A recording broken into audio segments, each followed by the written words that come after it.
Génial. RH. Quand vous voulez, on commence. Moi, je suis Très bien, prêt.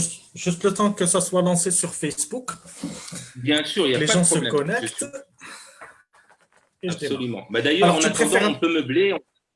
bien sûr, Oui, je t'écoute. tu préfères recevoir les questions au fur et à mesure ou on garde des questions pour la fin? En fait, bah, je vais me permettre. Bon, on a eu beaucoup de cadres dernièrement. On nous a posé énormément de cadres avec le confinement. Il faut rentrer à telle heure, il faut sortir à telle heure, il faut montrer telle chose.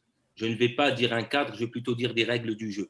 Je vais poser un petit règle du jeu dans lesquelles je l'annonce aux personnes qui sont venues en avance, et puis il faut féliciter les personnes ponctuelles, c'est que les questions seront dans un deuxième temps. Pourquoi? Parce que comme je suis très concentré sur ce que je dis, si je vois des questions qui interpellent ma conscience, je vais perdre le fil de ma pensée. Donc je ne suis pas une femme et je ne peux pas faire deux choses à la fois. Mais par contre, une fois qu'il y a toutes les questions, vraiment, je pourrais y répondre dans la mesure, bien sûr, de mes compétences et mes champs de compétences. Parce que l'humilité qui caractérise l'homme, et surtout le coach, c'est de savoir ses domaines de compétences, mais aussi ses limites. Quand je ne saurais pas, je dirais je ne sais pas, mais je donnerai mon avis là-dessus.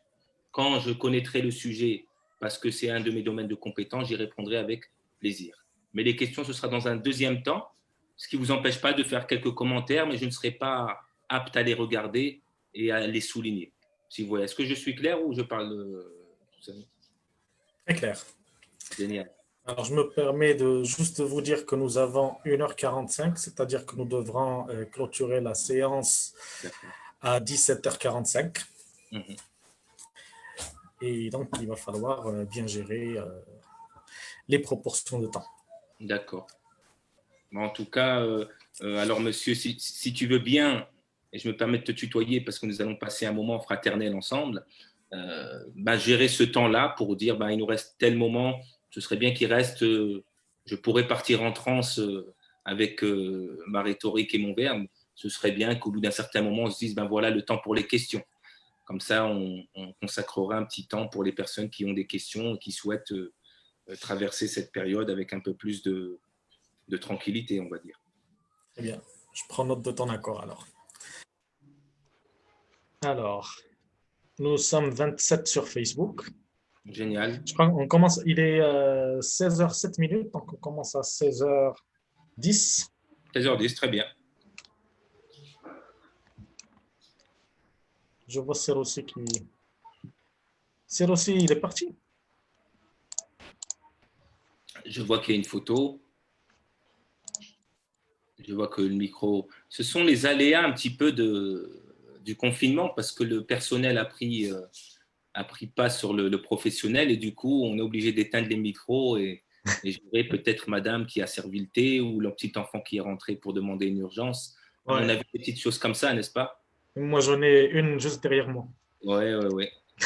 Donc, s'il y a un petit garçon qui rentre et qui crie papa, ne vous Pas de étonnez pas. Il n'y a pas de souci. Alors, je vois Madame Khadija Skalli qui a levé la main. Madame Oui, Khadija, est-ce que vous voulez intervenir avant le début ou est-ce que ouais, ce c'est serait juste bien. un test? Ce serait bien en attendant. Non, Voilà, c'était juste une erreur. C'était d'accord, juste par erreur. très Désolée. bien. C'est pas grave. En tous les cas, est-ce que vous allez bien? Oui, quoi? Est-ce que tout se passe bien pour vous? Alhamdulillah, tout se passe bien. Est-ce que Merci vous pour avez, ce. est-ce que vous avez la pêche pour cet après-midi? Oui, oui. Oui. Et vous avez de Ouais. quoi noter en plus. Vous avez de quoi prendre des notes. Je Oui, l'espère en tout cas. Je l'espère. pas de problème. Donc, Oh. j'invite toutes les personnes à prendre de quoi prendre des notes parce Oui, que oui, absolument. Ce sera plutôt vers la fin où je donnerai des préconisations. Pour le moment, je vais juste, je le dirai tout à l'heure et puis je laisserai le loisir à Monsieur Sharaf Laalaoui faire son boulot. Sinon, il va plus avoir de matière pour faire quoi que ce soit. J'en parlerai dans un deuxième temps. parfait. Je sens que cet après-midi, ça va être bien dosé. C'est Hassan, je vous souhaite la bienvenue parmi nous. Merci infiniment, Monsieur Sharaf. Alors, bienvenue à toutes et à tous, bienvenue à toutes les personnes qui nous suivent comme d'habitude depuis Facebook, bienvenue à toutes les personnes qui nous rejoignent sur Zoom Et nous allons accueillir aujourd'hui Monsieur Lahsen Razzougui. Alors, je ne sais pas, est-ce que vous pouvez vous préférez que je vous appelle Lahsen ou Lahsen? Ouais, j'ai l'habitude des deux, donc ça ne me dérange absolument pas, comme il vous sera agréable. Parfait. Alors, comme vous êtes déjà à Casablanca, je vais vous présenter comme étant Lahsen Razzougui. Alors, Lahsen est coach de vie. Il est lauréat du Conservatoire national supérieur des arts dramatiques et aussi lauréat de l'École française de coaching. Il mène une carrière de coach, d'acteur, mais aussi de conférencier et professeur entre Londres, Paris et Casablanca. Aujourd'hui, il nous fait l'honneur de nous parler de comment renforcer la résilience de ses collaborateurs pour plus de performance. Alors, Silhassan va nous parler de résilience et moi, je l'invite à vous parler d'abord de son histoire qui illustre parfaitement le terme. Donc, Silhassan, la parole est à vous. Ah bah, je suis très surpris, je pensais que tu allais le faire à ma place. Bon, tout d'abord, je prendrai pas je prendrai pas votre place là-dessus, je ne saurais pas raconter l'histoire mieux que vous le ferez, que vous le faites. Donc, bah, pour commencer, je vais commencer dans les règles de l'art. Tout d'abord, je tiens à remercier du fond de mon âme d'abord Ashraf Alaoui qui m'a été amené à rencontrer aujourd'hui, mais monsieur Driss Dreif aussi et Rossil Hassani qui m'ont donné le cadre requis et les conditions nécessaires pour que je puisse animer ou co-animer plutôt cette webconférence dans les conditions les meilleures. Et alors, j'ai pu voir ce qui se passait dans l'association, ou plutôt le club des dirigeants du Maroc, et j'ai vu qu'il y avait quand même des activités qui s'y passaient, des webinaires. J'ai vu une activité qui était assez féconde, et vraiment, je trouve que ce que vous faites, vraiment, vraiment, au-delà du fait de m'avoir invité, est extraordinaire. Et merci de porter le flambeau du dirigeant marocain un peu plus loin. Merci du fond du cœur. Pour ma part, je vais me présenter, histoire que les gens se familiarisent avec mon histoire et ma géographie. Et donc, permettez-moi de vous raconter un petit peu, d'établir un peu ma carte du monde. Ouais, tout a commencé en fait dans un événement il y a 22 ans, j'avais 18 ans. Et ça a commencé lors d'un événement de développement personnel, une conférence d'ailleurs, où le coach, ou plutôt la coach, c'était une femme, elle a révélé mes aspirations, ma mission de vie, c'est être acteur. Et ça va sonner un petit peu cucu, aider les gens à être un peu plus heureux. Et quand je vais m'inscrire dans cette école prestigieuse qui est les cours Florent, la première fois que je vais aller sur le plateau, devant le professeur qui me regardait avec une concentration de moines bouddhistes et les élèves qui m'épiaient comme des snipers, je vais perdre mes moyens.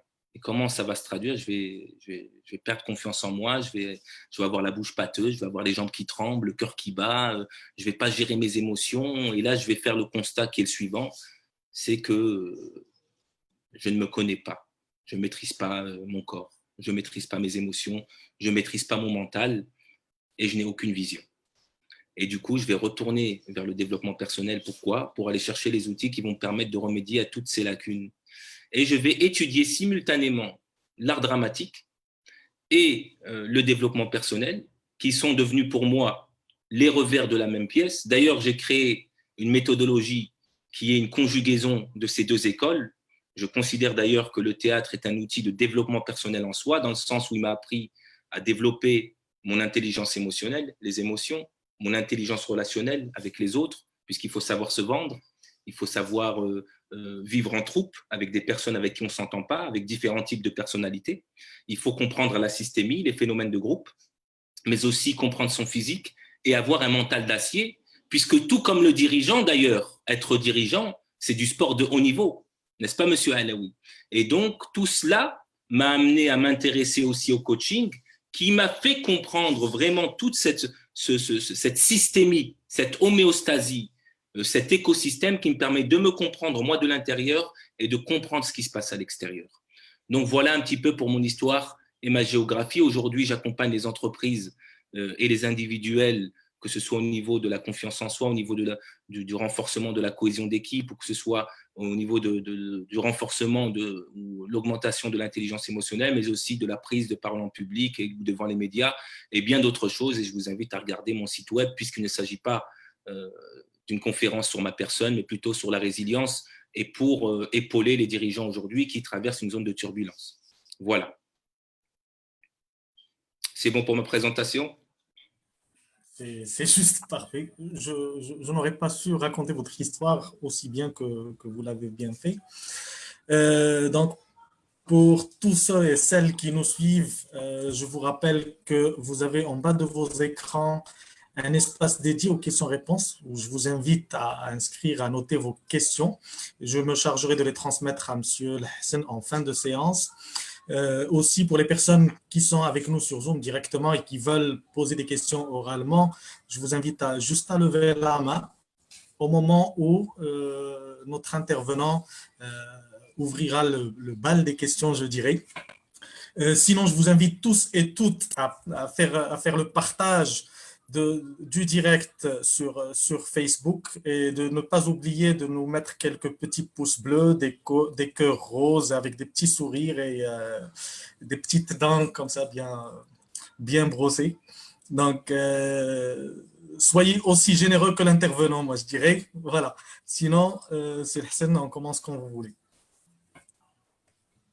Le cadre est très, très bien posé. Merci du fond du cœur, vraiment, pour la courtoisie et la sérénité de ce cadre pour que ça se passe vraiment dans la douceur. Merci beaucoup. J'apprécie vraiment et tu as beaucoup de talent.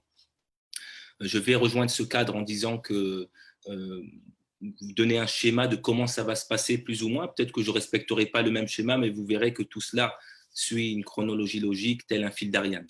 Alors, dans un premier temps, je vais définir ma définition de ce que c'est la résilience, puisque la résilience a multiples définitions pour multiples personnes, et tant mieux d'ailleurs.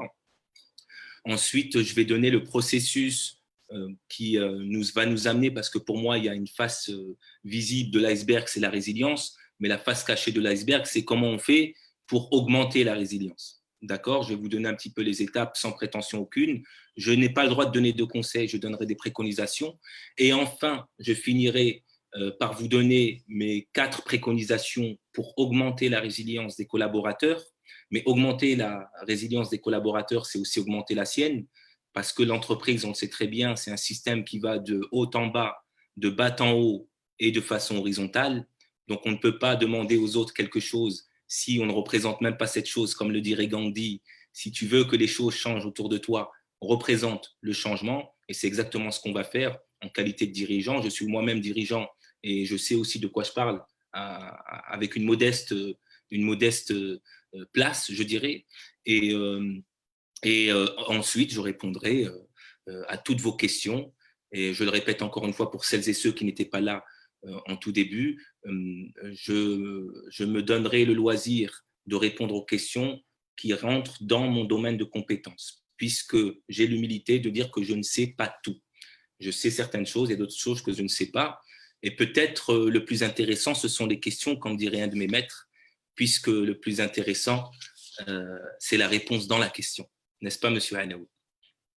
Alors, on va commencer par qu'est-ce que c'est la résilience? Qu'est-ce que c'est? Est-ce qu'il y a des personnes qui veulent participer ou est-ce que vous voulez que je me lance directement comme ça dans un monologue, on va dire, interactif? Est-ce qu'il y a quelqu'un qui pourrait dire qu'est-ce que c'est? Juste une personne ou deux. Vous n'êtes pas obligé. Je vais attendre 10 secondes. Si je vois que vous n'êtes pas dans une prédisposition bavarde, je vais descendre. On teste l'audience. Alors, messieurs, dames, résilience. Oh, je crois Est-ce que ça vous parle? Ça boit du thé avec des cornes de gazelle, je pense. Donc, je vais meubler en attendant que le goûter se passe. C'est la capacité à résister. Ben, écoute, il y a de ça. Il y a absolument de ça. C'est tout ce qu'on veut. C'est la capacité à résister. Merci infiniment en tout cas, Hasna. La résilience, je vais parler de 2 résiliences. En fait, je vais en parler que d'une. Il y a une résilience qui concerne nous, les dirigeants, mais aussi les collaborateurs. Je vais faire une petite blague.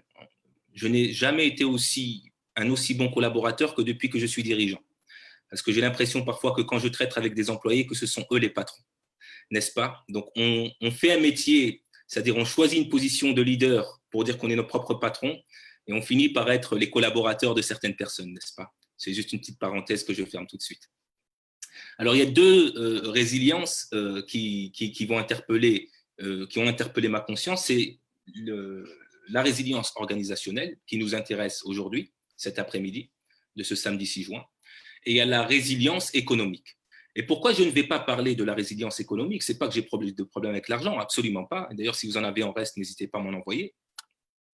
C'est que quand on règle la question de la résilience organisationnelle, automatiquement, la résilience économique retombe sur ses pattes. Pour la simple et unique raison que je pars de ce constat, et d'ailleurs, il y a même Harvard qui renforce mes propos, des études très poussées, il suffit juste de taper sur Google, je n'ai pas besoin de me justifier là-dessus, c'est qu'un collaborateur qui est bien, qui se sent bien dans sa peau, qui est bien traité, c'est-à-dire un collaborateur épanoui est un collaborateur qui va être performant. Et un collaborateur épanoui et performant est quelqu'un qui va forcément avoir une influence sur la résilience économique ou sur le chiffre d'affaires, si vous voyez ce que je veux dire. Donc, je vais parler aujourd'hui que de la résilience organisationnelle, qui est la capacité à une entreprise, après avoir encaissé un coût, d'encaisser ce coût premièrement, et je vais donner les étapes, et de rebondir sur les pattes. Et pour moi, qu'est-ce que c'est? Je vais vous donner une définition. Est-ce que vous voulez que je vous raconte une petite histoire pour enlever le côté un petit peu fastidieux et professoral que peut avoir une conférence sur ma compréhension de la résilience? Est-ce que vous voulez que je vous raconte une petite histoire? Vous avez le droit d'interagir avec moi, vous savez. Absolument. Merci, Zakaria.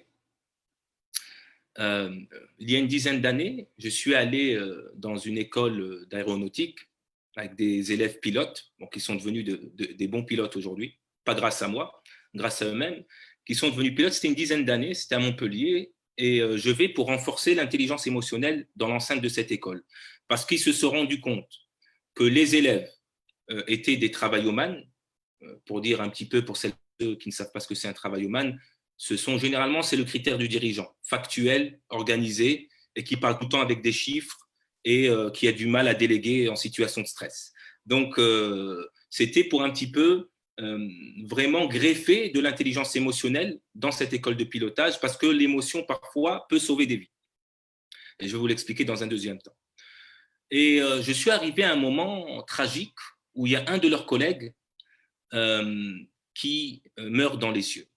Donc, il vit un crash d'avion. C'était un vol d'ailleurs privé avec sa femme et ses enfants. Et moi qui essayais de greffer de l'intelligence émotionnelle avec des gens travaillomanes très factuels et qui rencontraient quelques difficultés, surtout à mes débuts, je les vois consternés, vraiment dans une émotion, et j'étais agréablement surpris. Et je vais demander au groupe, je dis, mais qu'est-ce qui vous arrive? Et ils me disent, on vient de perdre un de nos collègues, champion d'Europe de voltige.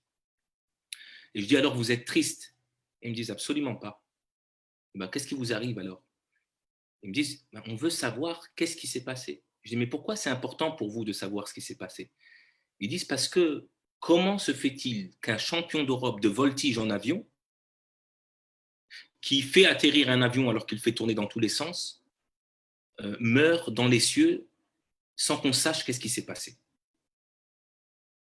Et moi qui étais venu leur transmettre une leçon, ils m'ont donné la plus belle leçon qui m'a toujours servi depuis mes séminaires. Dans tous mes séminaires, je veux dire. C'est qu'ils se servent d'un événement tragique, n'est-ce pas, pour comprendre ce qui se passe et mieux rebondir par la suite. Est-ce que vous suivez ce que je suis en train de dire? Et là, j'ai trouvé une leçon de résilience extraordinaire. Et ma définition de la résilience, c'est vraiment un terme que j'emprunte à l'aéronautique. Je salue d'ailleurs mes potes pilotes qui vivent une zone de turbulence aussi aujourd'hui en termes de réduction de salaire et en termes de travail aussi. C'est que la résilience des ailes de l'avion, c'est la résistance au choc pour que l'avion il reste dans les cieux et qu'il ne se crache pas, pour rejoindre un petit peu cette anecdote. Et c'est exactement ce que nous sommes en train de vivre avec les entreprises aujourd'hui. Nous sommes en train de traverser une zone de turbulence et nous sommes en train de subir des chocs. Alors, faisons un petit tour, un petit 360 de la situation. Nous sommes encore confinés. il m'a semblé entendre qu'on va être confiné ici au Maroc, en tout cas pour celles et ceux qui sont au Maroc. En France, ils sont déjà déconfinés. Il me semble qu'on en a encore pour 2 semaines, si l'information est bonne. Il y a eu des bonnes choses, il y a eu du télétravail, il y a eu des gens qui se sont rendus compte qu'ils travaillaient mieux à la maison. Il y a eu des sondages qui disent que la performance a augmenté pour certaines personnes dans la maison. 40% des personnes, selon l'économiste français, disent vouloir télétravailler. Les dirigeants sont un petit peu contre, mais les managers se sont rendus compte que la productivité est au rendez-vous. Donc, il y a plein de choses qui se sont passées. Le personnel a empiété, j'en parlais avec M. Alaoui tout à l'heure, ne soyez pas surpris si mon fils vient avec sa couche à la main me dire bonjour papa, si ma femme vient me proposer le thé parce qu'elle oublie que j'ai une téléconférence. J'ai eu un petit rendez-vous avec l'Angleterre et il fallait que j'aille chercher mon agenda. J'ai oublié que j'avais ma chemise et mon Bermuda. Donc, ils m'ont vu avec mon Bermuda, ce qui n'était pas grave, ce qui a engendré un certain rire. Donc, vous voyez bien qu'il y a des côtés positifs, il y a aussi des côtés qui le sont moins bien. C'est que les patrons et les dirigeants se sont trouvés face à des problématiques et ils ont dû prendre des décisions drastiques et souvent impopulaires. Diminution de salaire des collaborateurs, n'est-ce pas? On a dû remercier certaines personnes et leur dire au revoir. On a dû parfois voir son nom dans les journaux parce qu'on a considéré qu'une telle entreprise qui a un tel chiffre d'affaires n'est pas solidaire avec les cadres. Et on a vu aussi des patrons solidaires, pour finir sur une note positive. C'est solidaire avec les personnes qui en ont le plus besoin. On l'a vu. Et je ne tiens pas à dénigrer et à dire ce qui est bon, ce qui est mauvais. Ce n'est facile pour personne, ni pour le collaborateur, ni pour le chef de famille, ni pour la chef de famille, ni pour le dirigeant. On est en train de vivre quand même, il faut appeler un chat, en train de vivre une situation innommable. On n'a jamais vu ça depuis la grippe espagnole. Et même pendant la grippe espagnole, ça ne s'était pas passé comme ça. Le drame était plus dans la quantité de morts que dans la situation que nous sommes en train de vivre. On ne sait pas ce qui va se passer. Et je ne suis pas là pour me positionner et vous dire l'avenir, comme j'ai entendu certains PNListes. Je n'ai rien contre la PNL, j'adore la PNL. Dire, oh, pour penser positive, positivons, faisons du yoga, méditons, tout va aller très bien, on a retrouvé nos familles. Non, je ne vais pas vous raconter cela parce que la résilience telle que je la connais et le processus de la résilience, ça ne veut pas dire ça. Ça ne veut pas dire ça. La première des choses qu'il faut faire, chers amis dirigeants, c'est s'en rendre compte, avoir cette prise de conscience. Et j'invite tous les dirigeants et les collaborateurs à, si ce n'est pas fait, à regarder et à éclater la coquille pour voir ce qu'il y a à l'intérieur. Nous sommes en deuil. Nous, je le répète encore une deuxième fois, nous sommes en deuil. Nous sommes dans un deuil collectif et dans un deuil individuel. L'entreprise ne sera plus jamais comme avant. Nous avons perdu certains proches. On a perdu un style de vie. On a perdu un style de management. On a perdu un leadership. Rien ne sera plus comme avant. Les collaborateurs ont perdu certains collègues. Il y en a qui ont perdu 50% de leur salaire. Il y en a qui ont perdu carrément tout le salaire en attendant que ça aille mieux. Et nous sommes en train absolument, excès de PNL, le déni absolument. Et tout ça pour dire que je préfère avoir un réalisme placide plutôt que de rentrer dans une espèce de pensée positive et un optimisme de rien du tout. Donc, ce deuil, il a des étapes. Et quelles sont ces étapes? Il y a aussi le deuil de ne serait-ce que d'aller boire un café et du restaurant. Ce n'est pas rien, chers amis dirigeants. Ce n'est pas rien pour le collaborateur, ce n'est pas rien pour le dirigeant. Ce que nous sommes en train de vivre est exceptionnel. Donc, il y a le déni, le fameux déni dont parle notre cher ami Kader. D'accord? Après le déni, il y a la négociation. Après, on a vu d'ailleurs des personnes dans le déni dire mais non, la situation elle est très bien, pourquoi on va baisser les salaires, pourquoi on doit arriver à l'entreprise, pourquoi on va porter des masques, tout va très bien. Des personnes dans le déni, il y a même Trump qui a dit que tout allait très bien, après avoir dit faut boire de l'eau de Javel pour se prémunir du Covid-19. Mais bon, je laisse la bêtise là où elle est. Après, il y a eu la négociation. Des personnes qui ont voulu négocier et dire, ben voilà, 50%, moi je travaille moins, si vous me donnez moi 50%, ben moi je vais travailler à 50%. Et pourquoi 50%? Et puis après, des personnes en colère. Des collaborateurs, la communication est rompue, le management, le chiffre d'affaires, la performance a pris un coup. Après la colère, il y a la tristesse. Et la tristesse, donc forcément, on est dans une espèce de cocooning, on est moins motivé, on répond plus au téléphone et on est dans une espèce de, voilà, dans un cycle. Mais la tristesse annonce quelque chose. Pour le déni, j'en parlerai tout à l'heure. J'en parlerai. Le déni, c'est tout simplement faire la politique de l'autruche. Il y a des personnes, il y a des dirigeants aujourd'hui, il y a des collaborateurs qui pensent que tout va bien et qu'il faut juste reprendre le travail. Et qui ne sont pas en train de… Le déni, c'est ne serait-ce que ne pas prendre en considération ces étapes du deuil. Ça, ce serait un déni, par exemple. De dire que nous ne sommes pas en deuil et que tout va bien et qu'il n'y a qu'à penser qu'en Éthiopie, ils crèvent de faim et que c'est du déni. C'est du déni pur et dur. Parce que la souffrance, elle n'est pas comparable, elle n'est pas quantifiable. Et enfin, après, il y a l'acceptation. Donc, avant d'arriver à la résilience, il faut avoir conscience que nous devons traverser, au même titre que le métal de l'avion, l'aile de l'avion qui absorbe le choc pour pas que les ailes se cassent et que l'avion se crache. Nous sommes en train de traverser, d'accord, et on fait glisser comme sur les plumes d'un canard. Mais on ne fait pas glisser comme sur les plumes d'un canard et il ne se passe rien. On fait glisser sur les plumes d'un canard et il se passe un laps de temps. Et ce laps de temps, je demande à tous les dirigeants du Maroc, pardonnez-moi, et même d'ailleurs, de prendre en considération leur propre deuil à eux, de leur vision qu'ils avaient de l'entreprise, de l'état d'esprit qui était dans l'entreprise, de la manière avec laquelle ils dirigeaient l'entreprise et du management qu'ils ont à l'égard de l'entreprise. Il y a de ça, mais aussi de prendre en considération le deuil des collaborateurs qui sont en train de vivre. Il y a un deuil. Et ça, il faut vraiment le prendre en considération. La solution par rapport à ce deuil, je la donnerai à la fin, c'est renforcer, alimenter son intelligence émotionnelle. On ne peut pas nier, c'est ça le déni en fait, ma chère Nessa, nier ce processus de deuil et de dire, moi j'ai un plan d'action, d'accord, les choses vont se passer comme ça, et puis on met de côté l'émotion, on met de côté la vie des gens, les collaborateurs de toute façon sont des simples collaborateurs et les dirigeants sont des simples dirigeants. Il y a cette chose-là. Ensuite, une fois qu'on a pris conscience et qu'on a traversé de ce processus de deuil, donc la solution au renforcement de l'intelligence émotionnelle, j'en parlerai dans un deuxième temps, c'est un espèce de lâcher prise. Et ça, je parle ici encore aux dirigeants. Lâcher prise. C'est-à-dire, qu'est-ce que c'est lâcher prise? C'est accepter ce que la vie est en train de nous offrir. Mais ça ne veut pas dire on l'accepte et puis on ne fait rien. Absolument pas. C'est se lâcher prise. Et j'adore raconter une anecdote pendant mes conférences. Vous savez comment on fait pour attraper un singe? C'est très, très simple.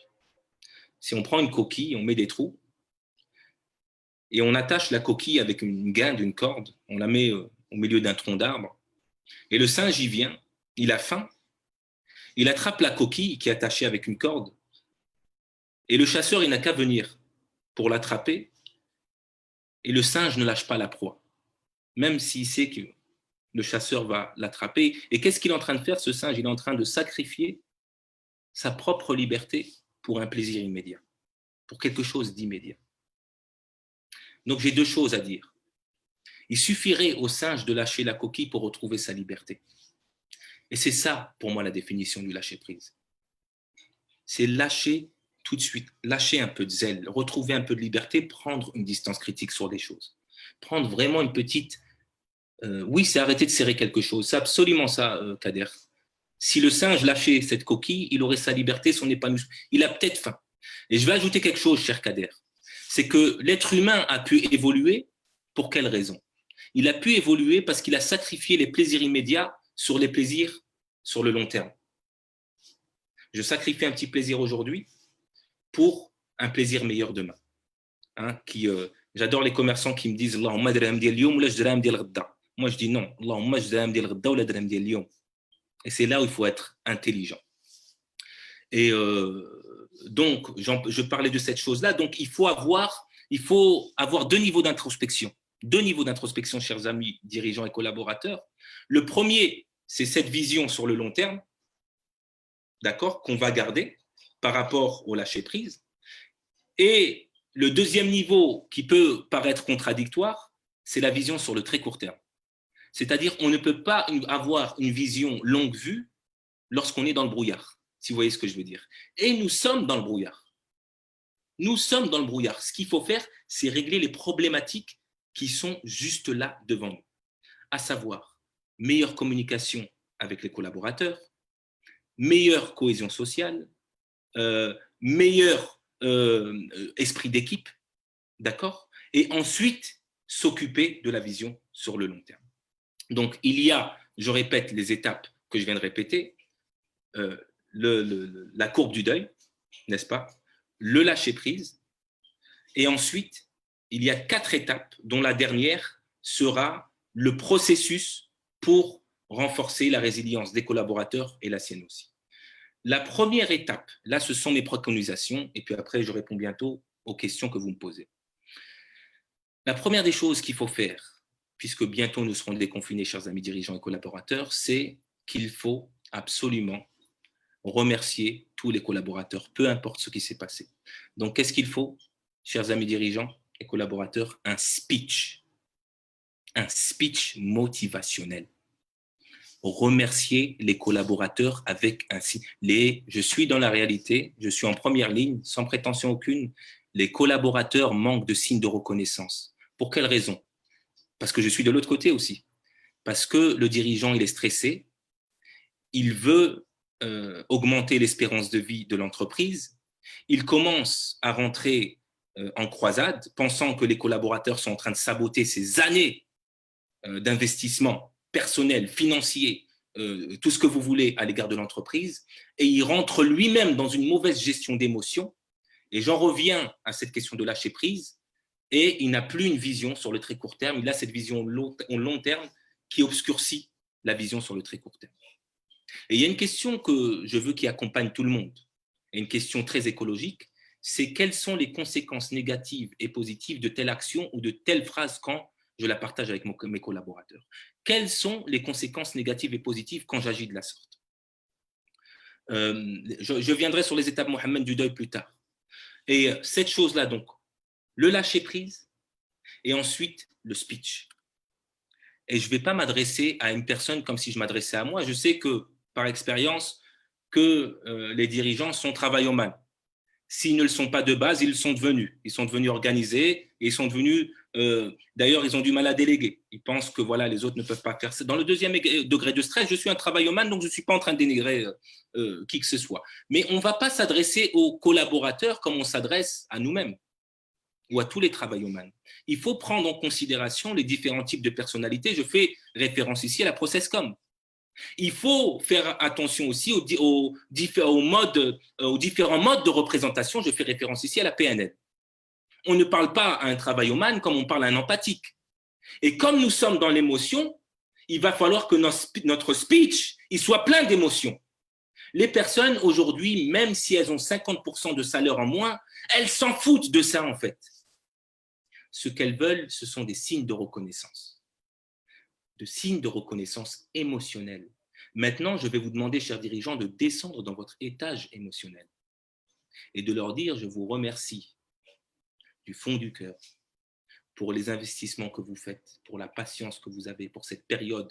Parlez peut-être de le deuil. Nous sommes en train de traverser les couleurs de l'arc-en-ciel émotionnel. Je comprends. Et ne pas exceller dans le monologue. Écouter et accueillir. Écouter et accueillir. Fais-moi penser, monsieur Alaoui, tu n'es absolument pas, je dirais, tu es mon égal, mais fais-moi penser à ce que, par rapport aux solutions, parce que je vais aller vraiment, je vais essayer d'être concis, précis, vu le temps qui nous est imparti, de donner les solutions, justement, par rapport à ce speech et comment parler aux collaborateurs, comment s'adresser avec eux, écrire un speech motivationnel. La deuxième chose que je préconise, c'est, quelle est cette deuxième chose? J'ai perdu le fil de ma pensée, c'est oui, la transparence. La transparence. Dire quelle est la raison pour laquelle on a pris telle décision. Voilà. Voilà ce qui se passe dans l'entreprise. Voilà les dangers que nous allons plus ou moins traverser. Voilà les zones de turbulence que nous risquons d'avoir. Voilà ce qui va se passer. Et je vous demande une humaine compréhension. Je vous demande une humaine considération. Que l'entreprise, c'est aussi eux. La troisième des choses que je demande, c'est évidemment, de renforcer l'esprit d'équipe et la cohésion. Comment on le fait? J'en parlerai dans un deuxième temps. Et la quatrième chose que je demande, c'est partager avec vos collaborateurs le processus pour augmenter la résilience, mais avant de leur partager ce processus-là, le représenter. Et je répète une phrase que j'ai dite au début. Si vous voulez que les choses changent autour de vous, représentez ce changement. Et il suffit que dans le système qui est l'entreprise, et l'écosystème et l'environnement, qu'une personne change, une personne, pour que l'homéostasie se modifie. Ça peut venir d'en bas, ça peut venir d'en haut, ça peut venir de l'horizontale. Maintenant, je vais donner les solutions par rapport à ces 4 préconisations que j'ai dites. La première, c'est le speech. Faire un speech basé sur partager les étapes du deuil, dire voilà, désolé pour ce qui arrive, il y a des personnes qui ont perdu leur salaire, il y a des personnes qui ont perdu des gens, et des personnes qui ont perdu des habitudes, je sais ce que vous ressentez. D'accord? Et je suis prêt à vous écouter. Ou alors, il y a des leaders émotionnels dans l'entreprise. Il y a plein de leaders émotionnels qui peuvent s'occuper de ça. Il y a des DRH, je ne veux pas me mettre les DRH derrière le dos, aussi, qui ont généralement ce leadership émotionnel, qui vont écouter les problématiques des gens, qui vont les écouter, mais pas seulement les écouter. On va aussi créer des boîtes à idées, dans lesquelles anonymement ils peuvent mettre, par exemple, voilà. On va écouter aussi leurs besoins. On va écouter leurs besoins, de quoi ils ont besoin en ce moment. Ça ne veut pas dire qu'on va assouvir ces besoins, mais une personne qui a l'impression d'être écoutée, respectée, est une personne déjà qui va retrouver la motivation et qui va retrouver la performance et qui va avoir l'impression justement de faire partie d'un tout, et j'y reviendrai dans un deuxième temps. Donc ce speech-là, il est fait pour dire, voilà, je vous comprends, je vous remercie, je vous donne des signes de reconnaissance et je vous comprends. Donc empathique. L'empathie, on n'arrête pas d'en parler un peu partout en ce moment. L'empathie. C'est là où on doit être empathique, chers amis dirigeants. La deuxième des choses que c'est la transparence. Dire clairement, moi je connais des dirigeants qui ont carrément donné des chiffres, je ne vous invite pas, je n'ai pas le droit de donner de conseils. Voilà ce qui se passe. Il y en a même des dirigeants qui ont dit, voilà, moi je ne vais pas avoir de salaire pendant 6 mois, mais il ne peut pas exiger la même chose de l'autre. C'est son entreprise. Il fait ce qu'il veut. Ce n'est pas l'entreprise du collaborateur. Donc dire au collaborateur, voilà moi ce que j'ai fait pour moi, surtout la raison pour laquelle je le fais. Je veux préserver, plutôt que j'ai vu des dirigeants très courageux qui ont préféré réduire de 50% les salaires pour garder tous les employés, parce qu'ils ont la conscience que c'est une famille, on ne vire pas une personne, c'est une famille qui va en souffrir, pour garder justement tout le monde et faire en sorte que sur le moyen long terme, dès qu'on pourra rebondir sur nos pattes, et je l'espère de tout mon cœur, Inch'Allah, de remettre les choses, de remettre les pendules à l'heure, tout simplement. Donc, expliquer les choses. Parce que parfois, on a tendance, nous dirigeants, à connaître toute la situation, mais le collaborateur, il ne sait rien de tout ça. Il ne sait absolument rien. Il y a d'ailleurs un exemple, Starbucks le fait. Ils sont au courant, jusqu'à la femme de ménage, de ce qui se passe dans l'entreprise et de comment et quels sont les process. La troisième des choses, c'est renforcer, profiter. Vous savez, on a manqué de lien social. On a vraiment manqué de lien social. C'est-à-dire, on a vraiment envie de fraterniser, de voir les gens. On n'a pas vu nos familles. Il y en a même, certains, ils ont eu des morts, ils n'ont pas pu assister aux enterrements. Donc, on a profité de ce besoin fondamental qui est le troisième étage de la pyramide de Maslow. Le besoin d'appartenance pour créer, chers dirigeants, de grâce, si vous ne le faites pas, c'est quelque chose qui est très, très important. C'est organiser toutes les 2-3 semaines des réunions de vidage de sac à dos dans lesquelles on va greffer de la communication non violente. Comme c'est pas un reproche. Non. Ou alors on va se dire voilà ce que j'ai observé, voilà ce que je ressens, voilà ce dont j'ai besoin et voilà ce que je demande. Tout simplement, on va utiliser la communication non violente et chacun va s'exprimer, et puis on va faire en sorte de respecter les besoins de chacun. Parce que derrière toute émotion, et c'est là, j'ai omis de vous le dire depuis le début, se cache un besoin non assouvi. derrière toute émotion qui vient perturber la communication, la motivation dans une entreprise, se cache un besoin non assouvi. Généralement, ça peut être un signe de reconnaissance, ça peut être un besoin d'estime, ça peut être un besoin matériel aussi. Mais il suffit juste parfois d'écouter ce besoin. Il suffit juste de l'écouter, d'avoir cette empathie pour régler les problèmes, pour régler ces problèmes. Et donc là, j'en étais, bon, la boîte à idées, j'y reviens encore, une petite boîte à idées dans laquelle chacun va dire, sans blâmer tout le monde, avoir un esprit, et puis aussi revoir peut-être les valeurs de l'entreprise et sa culture. Si la résilience, maintenant, ne figure pas dans les valeurs de l'entreprise que vous avez choisies, et j'espère que les dirigeants ont bien défini les valeurs de l'entreprise et la culture, parce que j'ai même vu dans des pays en Angleterre où il n'y avait aucune valeur, aucune culture, et ils demandent à l'employé de respecter une culture et des valeurs qu'il ne connaît pas, qu'il ne sait pas. Donc, l'occasion de revisiter ces valeurs, la culture de l'entreprise, en greffant des éléments dans les valeurs en résonance avec la résilience. Ça peut être la créativité, l'adaptabilité. C'est-à-dire, voilà, s'il nous arrive… vous savez, c'est comme les pilotes. Hein. Ils savent qu'ils vont avoir des zones de turbulence. Ils le savent. Le dirigeant, d'ailleurs, le sait, sauf que quand ça arrive, ça l'embête. Je parle de moi en l'occurrence. C'est-à-dire, on sait, le problème, ce n'est pas quand est-ce qu'il va avoir une crise, c'est pas est-ce qu'il va avoir une crise, mais quand est-ce qu'il y aura une crise et d'où ça va venir et à quelle ampleur. C'est là le problème. Et les dirigeants qui n'ont pas de problème, ils sont dans les cimetières. Et les entreprises qui ne connaissent pas de soucis, elles ont fermé le rideau. Donc ça, on le sait. Et c'est notre capacité à gérer ces zones de turbulence, puisque nous parlons d'aéronautique et d'aviation, à gérer, à anticiper les coûts qui va faire la différence.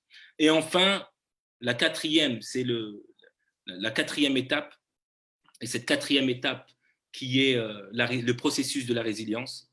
La première, c'est l'acceptation. Et bizarrement, vous voyez bien que ça suit une chronologie logique, tel un fil d'Ariane. L'acceptation, c'est la dernière étape du deuil. C'est la dernière étape du deuil. Et pour répondre à une question, c'est le déni d'abord qui est dans le deuil. On est dans le déni. Après, il me semble que c'est la colère ou la négociation. Colère, négociation. Après, il y a la tristesse, qui est cette période de cocooning. C'est un cycle de vie, en fait. Hein. J'espère que j'aurai le temps et le loisir de vous parler de cycles qu'on traverse. L'entreprise traverse des cycles, les hommes traversent des cycles, le monde traverse des cycles. Et enfin, la tristesse, c'est l'acceptation. L'acceptation, seulement l'acceptation, on a ce lâcher-prise. On décide de lâcher prise, on a accepté, on accepte ce que la vie a à nous offrir. Et là, on commence à rentrer dans le processus de résilience. C'est-à-dire, la première des choses, c'est ce que je vous ai dit au début, c'est voir la réalité telle qu'elle est. Arrêter de se raconter des racontards. Et ça fait référence qu'on va faire le speech et qu'on va être clairvoyant, on va leur dire, voilà, transparence. La réalité, c'est que nous sommes en crise. C'est pas « Alhamdoulilah, kul shi bi khair » wa ma tkhammamsh, Allah yadir taoun dial khair. Nous sommes en crise. Allah yadir taoun dial khair, évidemment. Mais nous sommes en crise. On ne sait pas ce qui va se passer. Donc, accepter la réalité et surtout étudier le terrain. Qu'est-ce qui se passe en ce moment? Voilà. Quelle est la situation? Un peu comme les pilotes. Pour celles et ceux qui ont suivi le début, on veut savoir qu'est-ce qui se passe. Qu'est-ce qui s'est passé? Pourquoi? Parce qu'ils apprennent de leur échec. Il y a un pilote qui est mort, mais on apprend de l'échec de ce pilote. Qu'est-ce qui s'est passé, qui a engendré le crash? On apprend de nos erreurs. Qu'est-ce qui s'est passé? Qu'est-ce qu'on n'a pas fait? Et comment on peut rebondir? Et vous savez, il y a eu une étude, il y a un général très connu qui s'appelle Stockdale. Stockdale, une étude faite par Harvard. On est parti lui demander, c'était un vétéran au Vietnam qui a été, je pense, capturé pendant 8 ans. Ils sont allés le voir pour savoir quel était le secret qui a fait qu'il a tenu le coup pendant cette période de turbulence. Un peu comme nous, les dirigeants et les collaborateurs. Qu'est-ce qui fait qu'on va avoir le moral et le mental pendant cette période de crise? Il leur a dit, vous savez, les gens qui sont morts, ce sont les optimistes. Ceux qui pensaient que dans 3 semaines, les Américains allaient les relâcher. Moi, quand ils m'ont attrapé, je me suis dit, je vais en avoir pendant un petit moment. Je vais en avoir pour un petit moment, il vaut mieux que je me prépare psychologiquement à passer un bon bout de temps ici. il s'est déjà préparé psychologiquement. Et c'est ça la résilience. C'est accepter ce que la vie a à nous offrir. C'est se dire, c'est comme Joseph en prison. Je suis en tôle, qu'est-ce que je fais? Je fais en sorte d'optimiser ce temps. C'est l'épreuve, la fameuse épreuve de Joseph en prison et la fameuse épreuve des 7 ans de vache maigre. Hein, je fais référence à ces deux histoires judéo-chrétiennes et musulmanes. Donc, c'est cette résilience-là. C'est ça, hein, l'hamdoullah. L'hamdoullah, ce n'est pas l'hamdoullah quand tout va bien. L'hamdoullah, c'est j'accepte la situation et l'épreuve que je suis en train de vivre. Parce que je peux dire l'hamdoullah et me venger sur mes collaborateurs, ou me venger sur mes potes, ou ma famille, ou sur moi-même. Mais le fameux hamdoullah, c'est se dire ce qui arrive est pour une raison. La deuxième chose qu'il faut faire, c'est trouver un sens. Trouver un sens. On a vu des entreprises qui, dans le chaos, ont trouvé un sens. Il y a des entreprises, tabarakallah, marocaines. Les Marocains peuvent être fiers d'eux. Le drapeau a été levé au plus haut niveau. Le Times a parlé des Marocains. New York, les États-Unis, les Marocains ont assuré. On a assuré. Mais il faut qu'on assure sur tout département possible imaginable. On s'est reconverti, on a fait des masques, on a servi l'Europe, on a été exemplaires. Regardez, je ne sais pas, on est une 60aine de cas aujourd'hui. Regardez le monde, comment il va. Alhamdoulilah, on a su gérer la crise. On a l'habitude de gérer des crises.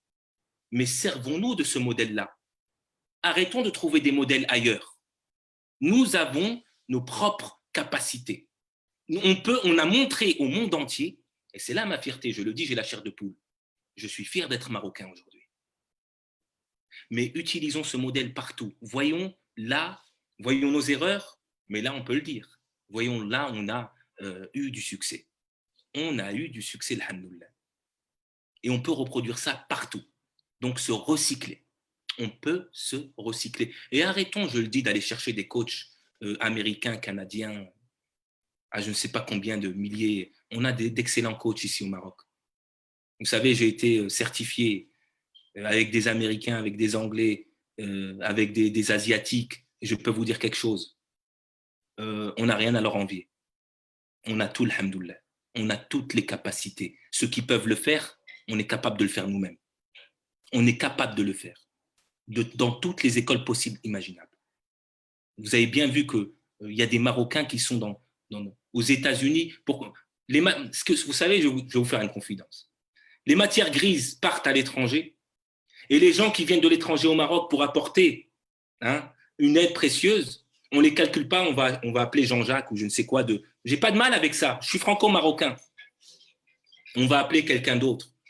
Parce que l'Hassan ou quelqu'un d'autre, ou un Youssef, c'est bon, un Youssef, coach, adepte. Non, chers amis, regardez, on est là.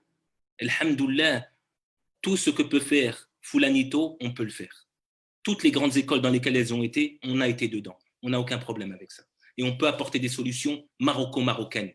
C'est pour ça, je ne dis pas ça pour faire ma promotion. Je dis ça que maintenant, il faut acheter marocain. Il faut promouvoir marocain. Parce que les entreprises sont en crise. Il faut arrêter de chercher les... Regardez ce que vont faire les Américains et les Français. Ils vont acheter des voitures françaises. Ils vont faire du Made in France, même si ça coûte plus cher.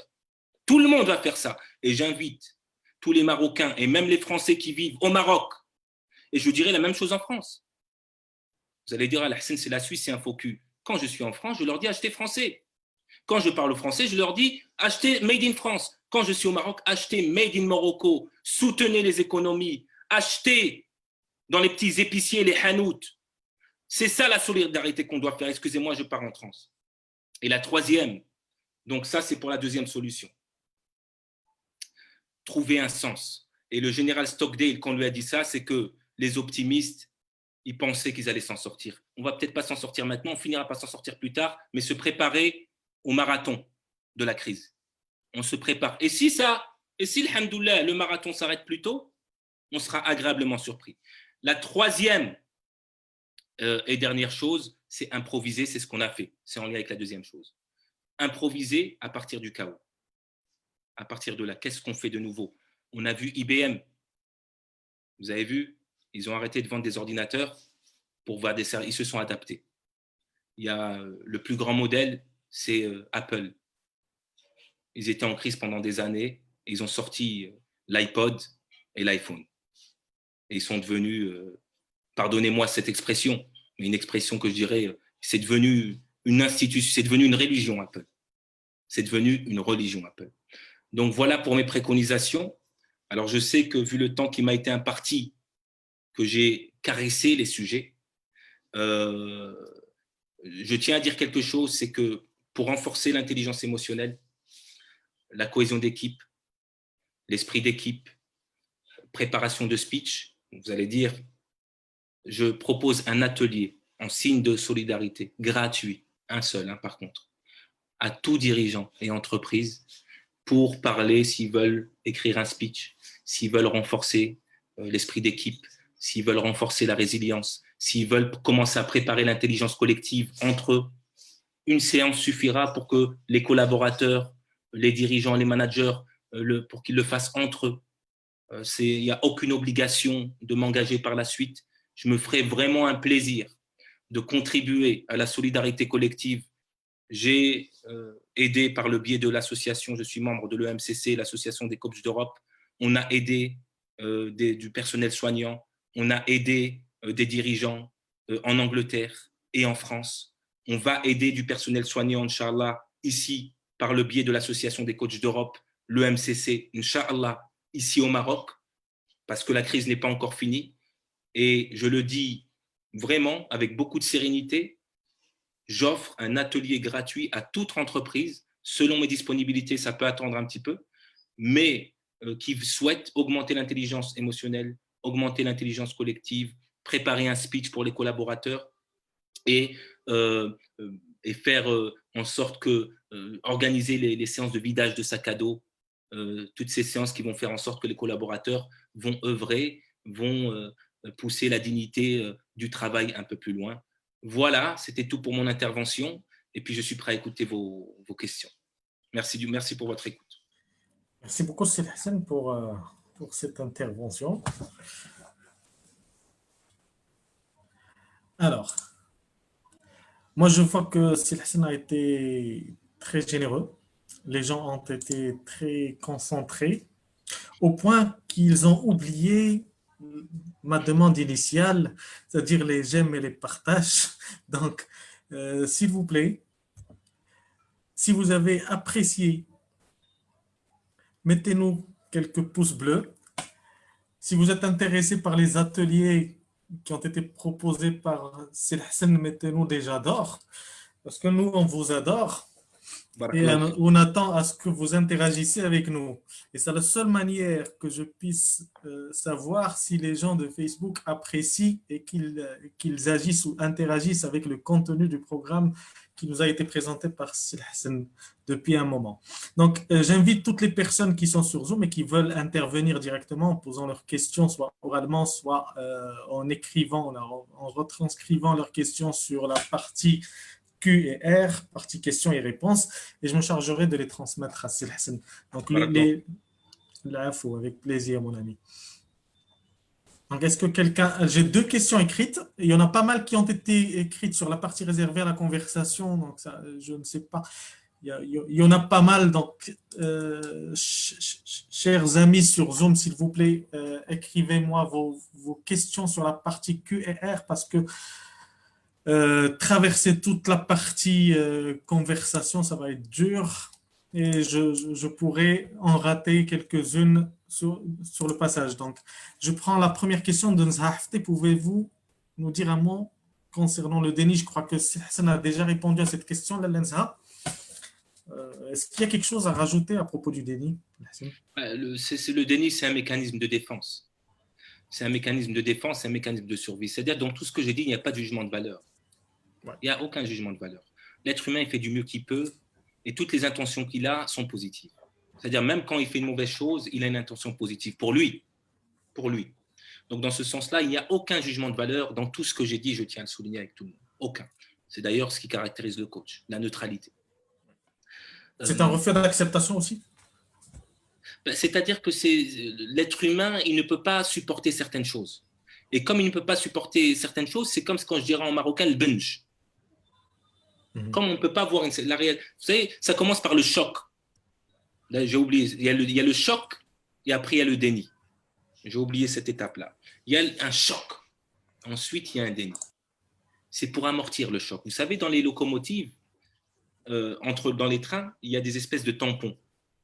Et vous savez, la fonction de ces tampons, c'est pour amortir le choc, pour pas que le passager il ressente la douleur. C'est ce mécanisme-là. Donc, ce déni, il est important. Mais quand est-ce que ça devient, je dirais pas néfaste, mais que ça devient un peu inquiétant, c'est quand le curseur dépasse la dose prescrite. C'est-à-dire, on rentre dans un mutisme, on fait la politique de l'autruche et on ne voit pas la réalité. Et souvent, les collaborateurs sont dans ce déni, et ça arrive aussi de la part de certains dirigeants. On refuse la réalité. C'est-à-dire qu'on est tellement inquiet et englué dans des émotions négatives, dans le déni. Le déni engendre certaines émotions aussi. Donc, c'est-à-dire que les émotions sont là, mais on ne les écoute pas. Elles sont là. Mais il y a le bench. Et qu'est-ce qui se passe quand il y a le déni? Les émotions vont s'exprimer de façon non écologique. Pétage de plomb. Vous allez voir un patron distingué, par exemple, à un moment donné, taper une gueulante, pas possible, devant 30 collaborateurs, et regretter cet acte par la suite d'ailleurs. Pourquoi? Parce qu'il n'est pas à l'écoute de ses propres émotions. Comme il ne veut pas rentrer dans l'émotion et dans la faiblesse, ce qui est totalement normal. Vous savez, quand on a la pression, nous dirigeants, d'avoir une stature, on ne peut pas manifester de la faiblesse. C'est le propre du leader. Le leader doit avoir une certaine image et c'est comme ça. Je ne suis pas là pour remettre en question et changer le protocole. C'est comme ça. D'ailleurs, c'est pour ça que les dirigeants parfois vont voir des coachs. C'est qu'à un moment donné, ils ne savent plus à qui parler. Ou alors, leur femme leur dit qu'elles en ont marre qu'ils parlent de son boulot tout le temps. Et c'est là où on va voir des coachs, n'est-ce pas? Et dans ce sens-là, évidemment, quand on est dans ce déni, ça va exploser à un moment donné. C'est là, mais ça va exploser de toute façon. C'est la raison pour laquelle je parle de prise de conscience. Il faut être à l'écoute de cette émotion. Et il faut dire les choses. Le dirigeant a une pression sur ses épaules qui est énorme. Qui est énorme. Ce qui veut dire que les émotions qu'il ressent sont à la hauteur de son potentiel. C'est toujours à la hauteur des responsabilités qu'il a. Et c'est la raison pour laquelle l'intelligence émotionnelle est quelque chose de très, très, très important. Et je tiens à dire d'ailleurs que la séance que je propose gratuite, elle est valable pour le dirigeant individuel, tout comme pour les collaborateurs. Ce n'est pas seulement que pour la collaborateur. Je parle ici et aujourd'hui, je défends le dirigeant. Et quand je défends le dirigeant, je me défends moi-même, n'est-ce pas? Mais aussi les collaborateurs. Je mange à tous les râteliers, en fait. Merci beaucoup, Alassane, en tous les cas. Alors, moi, comme j'aime pas rester dans les phases descendantes, je vais t'amener à parler de la phase ascendante aussi, à prendre les escaliers. Qu'est-ce qui se passe justement après cette phase où l'on n'accepte pas? Après cette phase où l'on explose, où l'on exprime sa colère, comment se passe la transition entre cette phase où on regrette vraiment ce qu'on vient de faire et qu'on commence à arpenter la pente pour aller de l'autre côté, mais vraiment dans le positif? Déjà, il faudrait parler du mécanisme avant pour mieux comprendre. C'est ce qu'on appelle ce mécanisme, ça c'est vraiment ce qu'on appelle en réactivité. Lorsqu'on est dans le déni, c'est-à-dire il y a des stratégies pour éviter l'émotion. Il y a le déni et l'évitement. Comme vous connaissez l'ouïe, un louis, tu vois, comme la blague. Tu vois, donc dans ce sens-là, ce que je vais faire, c'est que je vais, par exemple, ressentir quelque chose. Le corps, il est bien fait. Je vais ressentir le balbutiement d'une émotion et je vais me suradapter avec la tête. Surtout les travaillomanes qui sont très dans la tête. Je vais dire, mais non, oublie ça. Il y a une communication qui va se faire, mets ça de côté. Tu t'en fous de toute façon, tu as raison. Donc, il n'a pas à faire ça. Tu vois, et donc, je ne vais pas être à l'écoute de cette émotion. D'accord? Je n'ai pas le droit.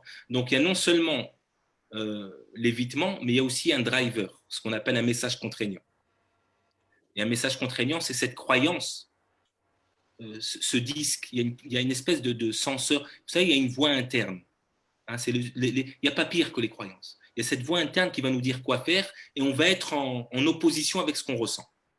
Donc, il va y avoir une dichotomie entre ce qu'on ressent et ce qu'on pense. Sauf que l'émotion, elle est toujours là. C'est un facteur qui vient nous adresser un message. Il faut le voir comme ça. Un facteur d'Elbosta. C'est un facteur qui vient dire, voilà, j'ai un message pour toi de changement. Il faut que tu modifies quelque chose en toi ou dans ton management ou de ta façon d'agir, de penser. Sauf non, nos croyances nous disent non, c'est pas l'émotion qui va prendre le dessus, c'est moi. Donc c'est ça, être intelligent avec son émotion, c'est être à l'écoute de ses émotions et raisonner avec son émotion. Sauf qu'on n'a pas l'habitude de ça. On n'apprend pas ça dans les écoles.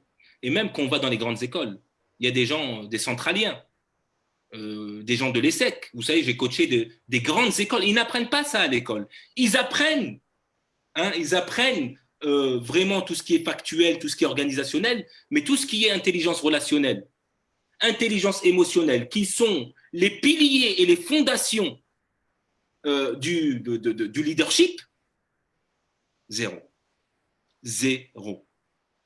Zéro, zéro. Et c'est dommage. C'est dommage. Mais en même temps, c'est ce qui fait le bonheur des coachs. C'est dommage. Après, on ne peut pas tout savoir, tout maîtriser. Absolument. C'est ce qui fait qu'on vit en communauté. Absolument. Donc, je vais prendre la question de M. Mokhtar Slimani qui vous dit merci, Hassan, c'est très intéressant de votre approche. Comment rendre le déni une source nécessaire et comment instaurer une communication équilibrée, conciliant entre le vécu réel et l'optimisme futur positif. Je crois que c'est ce dont on vient de parler à l'instant. C'est comment passer de la phase descendante à la phase remontante.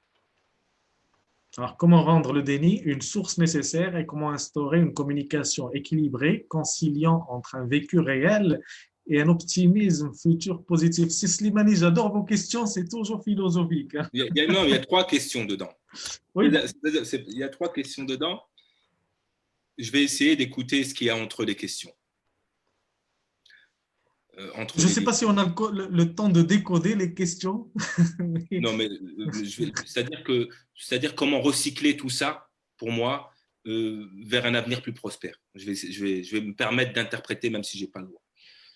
Déjà, la première des choses à faire, c'est, une fois qu'on se rend compte qu'on est dans le déni, c'est déjà remédier à cela. Et pour avoir une vision, comme je l'ai dit tout à l'heure, long-termiste et positive, il faut régler les problématiques d'aujourd'hui. Et on ne peut pas, et ça je le répète, régler les problèmes d'aujourd'hui avec les solutions d'hier. On ne peut pas régler les problèmes d'aujourd'hui avec les solutions d'hier. Le monde a changé. Donc, il nous faut modifier quelque chose en nous. Je ne sais pas si ça répond à la question, mais voilà la réponse intuitive que j'en ai. Moi, je vais aussi peut-être intervenir là-dessus. Monsieur Hassan Qabala, quand on est dans le déni, on est et c'est au moment où tu prends conscience justement de le benj, tu te réveilles et c'est là que tu commences à réagir. C'est là où tu te remets en question et tu te dis voilà ce que j'ai ressenti, mais moi ce que je veux c'est ressentir justement le contraire. Donc voilà comment je vais agir ou réagir par la suite. Donc je pense que c'est ça. En tous les cas, c'est Mokhtari, si vous voulez poser une autre question, je vous invite à prendre le micro cette fois-ci parce que les questions écrites. Alors, une autre question de Mohamed Ben Haddou. Merci pour cette intervention originale et bienveillante et merci de revenir sur les étapes du deuil et de dire un mot sur le vidage de sac à dos. Les étapes du deuil, je vais y revenir parce que j'ai omis le plus important, c'est le choc. Mais je pense que, étant donné que je suis encore choqué, et j'étais dans le déni de ce choc, donc il y a le choc, il y a le déni, il y a la négociation, il y a la colère, il y a la tristesse, il y a l'acceptation. Ce sont les étapes de ça, tout le monde va le vivre. Et laissez-moi, je vais même vous donner un petit bonus, c'est qu'on ne s'en rend pas compte. On ne s'en rend pas compte parce que parfois on est englué dans certaines choses, on n'a pas le temps de voir avec une perspective et une distance critique. C'est qu'on va avoir une mémoire traumatique. Ce n'est pas rien ce qui s'est passé. Ce qui se passe là en ce moment, ce n'est pas rien. Mondialement, il se passe quelque chose. Donc, il va y avoir une mémoire traumatique, et je tiens à vous le dire. Et le reconnaître, c'est déjà tendre vers la guérison. Et la deuxième question, après, qu'est-ce que c'était? C'était donc les étapes du deuil et le vidage de sac à dos. Le vidage de sac à dos, c'est le vidage de sac à dos, les séances de vidage de sac à dos, ça se fait en entreprise, mais je vous conseille même de le faire en famille. Parce que parfois, il y a des très bons leaders en entreprise, mais qui n'arrivent pas à leader leur propre famille. Et je vous dis que tant vaut l'homme, tant vaut le leader. Hein. Donc, d'ailleurs, souvent, ça va mal dans les familles parce qu'on n'a pas la même approche de management, de communication dans l'entreprise que dans la famille et vice-versa. On peut bien gérer sa famille, ne pas gérer l'entreprise. C'est mieux de gérer les deux. C'est d'organiser. D'ailleurs, je vais vous faire une confidence, je le fais tous les 15 jours avec madame, les enfants.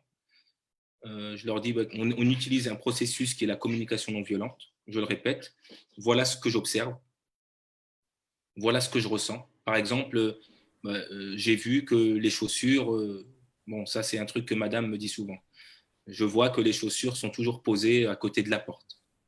Je ressens de la colère quand je vois ça. J'ai besoin que tu ranges tes chaussures dans le placard approprié. Et je te demande de le faire dorénavant. Donc, vous voyez que dans ce processus qui est là, que je pourrais d'ailleurs, je me ferai un plaisir de vous l'envoyer si vous, ou alors vous tapez juste CNV sur Internet, CNV, je vais l'écrire là, et vous allez voir, c'est très facile, communication non violente. Et à aucun moment j'ai utilisé le tu. Et je vais vous dire, en entreprise, c'est ce qu'il faut éviter. Tu as fait ci, tu as fait ci, tu as fait ça, tu as, tu, comme un klaxon. Tu. Et dans le coaching, on a tendance à dire le tu. Le tu qui est le tu. Donc, il ne faut pas oublier que c'est le comportement de la personne qu'il faut dénigrer, qu'il faut critiquer, pas la personne. On a tendance à mélanger, à faire une confusion des niveaux. On a tendance à juger le comportement avec l'identité. Et d'ailleurs, les personnes ont tendance, quand on juge leur comportement, à le prendre comme si c'était eux. Mais c'est ton travail que je dénigre, c'est pas toi. Je sais que tu es une bonne personne. Mais non, mais je te demande pas de te justifier. Je te dis juste que ce dossier, telle et telle chose, eh bien, il y a telle chose à améliorer. Oui, c'est exactement, Rosenberg. Donc, dans ce sens-là, c'est tous les 15 jours, inviter les collaborateurs entre eux. Il n'y a pas forcément, pas forcément un manager ou un dirigeant, peu importe, un N+1 whatsoever. Et pendant ces 15 jours, ils vont faire cette séance de vidage de sac à dos. Chacun va exprimer. Vous savez pourquoi? Parce que ça va éviter ce fameux pétage de plomb dont je parle. C'est-à-dire quand la cocotte minute elle chauffe et ça explose de façon non écologique. Une fois qu'on a exprimé cette chose, l'émotion, elle sort. Les non-dits, hein, comme on dit, pour éviter une situation de non-dit, il faut dire les choses. Et quand on fait ça, écoutez, moi, ça fait 3 ans que je le fais avec ma femme, on ne s'est jamais engueulé depuis. Ça fait 3 ans que je le fais avec mes collaborateurs, alors que j'avais... vous savez, parfois, on tombe sur des personnes qui ont des esprits singuliers, différents à la Qur'an Akbar. Mais depuis que je l'utilise, je n'ai plus eu de problème. J'ai réconcilié des personnes, mais des dirigeants avec des collaborateurs dans des situations critiques, où même les personnes, quand je leur ai dit tu vas faire ça, ils me disaient Wallah, Maradi, Ismaïlia, il va rien faire et tout ça. Et les dirigeants, pareil, mais non, il va. J'ai dit juste essaye. Et qui m'ont rappelé 2 heures après pour me dire que c'était extraordinaire. 2 heures après. C'était extraordinaire. Jamais on s'est parlé de cette façon, jamais on s'est écouté de cette façon, jamais on a rangé les problèmes et plus jamais c'est arrivé. En une séance. Donc vous voyez bien que peut-être une séance gratuite vous permettra de régler les problèmes et pas solliciter mes services. OK? Parfait. Alors, je vais donner la parole à Madame Nzha qui insiste, mais vraiment. Nzha, je suis désolé, mais comme je reçois aussi d'autres questions sur le panel, je me dois de respecter l'ordre d'arrivée des questions en les retransmettant à Monsieur Hassan. Mais je vais faire une exception parce qu'elle a une question assez intéressante. Je ne sais pas si sa main est toujours levée, Nzha. Alors. crois elle a quitté. Je la vois plus. Ah si, elle est toujours là. Donc, Nzha, votre micro est activé. Donc, vous levez la main et vous attendez que j'active votre micro. Comme ça, vous C'est pouvez bon, vous poser votre question. Allez-y, Nzha. c'est Allez-y, bon. madame. Bonjour, c'est Ashraf. Bonjour, Bonjour. bonjour, monsieur Razougi. Oui, Merci pour votre intervention. avec Moi, j'ai plaisir. deux petites questions, si vous voulez bien, s'il vous plaît. D'abord, les arts dramatiques. Une seule à la fois, alors, s'il vous Voilà. plaît. Alors, les arts dramatiques, si vous pouvez dire un mot, je passe assez de connaissances, je n'ai pas de culture là-dessus. L'art dramatique, madame, c'est le théâtre. Mais Le théâtre. je préfère l'appeler l'art dramatique parce que c'est une science qui existe. On pense que c'est du théâtre et qu'on va s'amuser au théâtre. Moi, je n'ai pas fait du théâtre. J'ai fait de l'art dramatique, c'est-à-dire une science qui date depuis les Grecs, depuis Socrate, Sophocle et tous ces sages qui ont été les premiers précurseurs. D'ailleurs, Socrate, la méthode socratique, les coachs se sont inspirés de la méthode socratique et les philosophes. D'accord? Donc, l'art dramatique, c'est pour moi les sciences de l'âme humaine et leur complexité.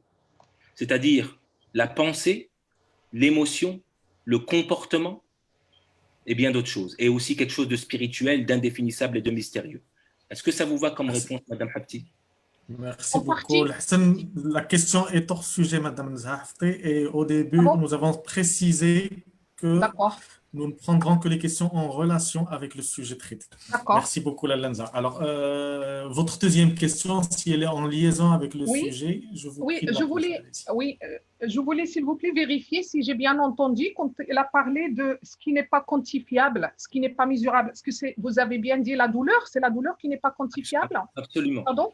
Absolument. Alors, est-ce que s'il n'est pas quantifiable, mais il est bien évaluable, on peut l'évaluer, non? Quand Alors, on dit à la... Moi, ça, c'est mon point de vue, Madame Hafti, mais D'accord. une souffrance est une souffrance.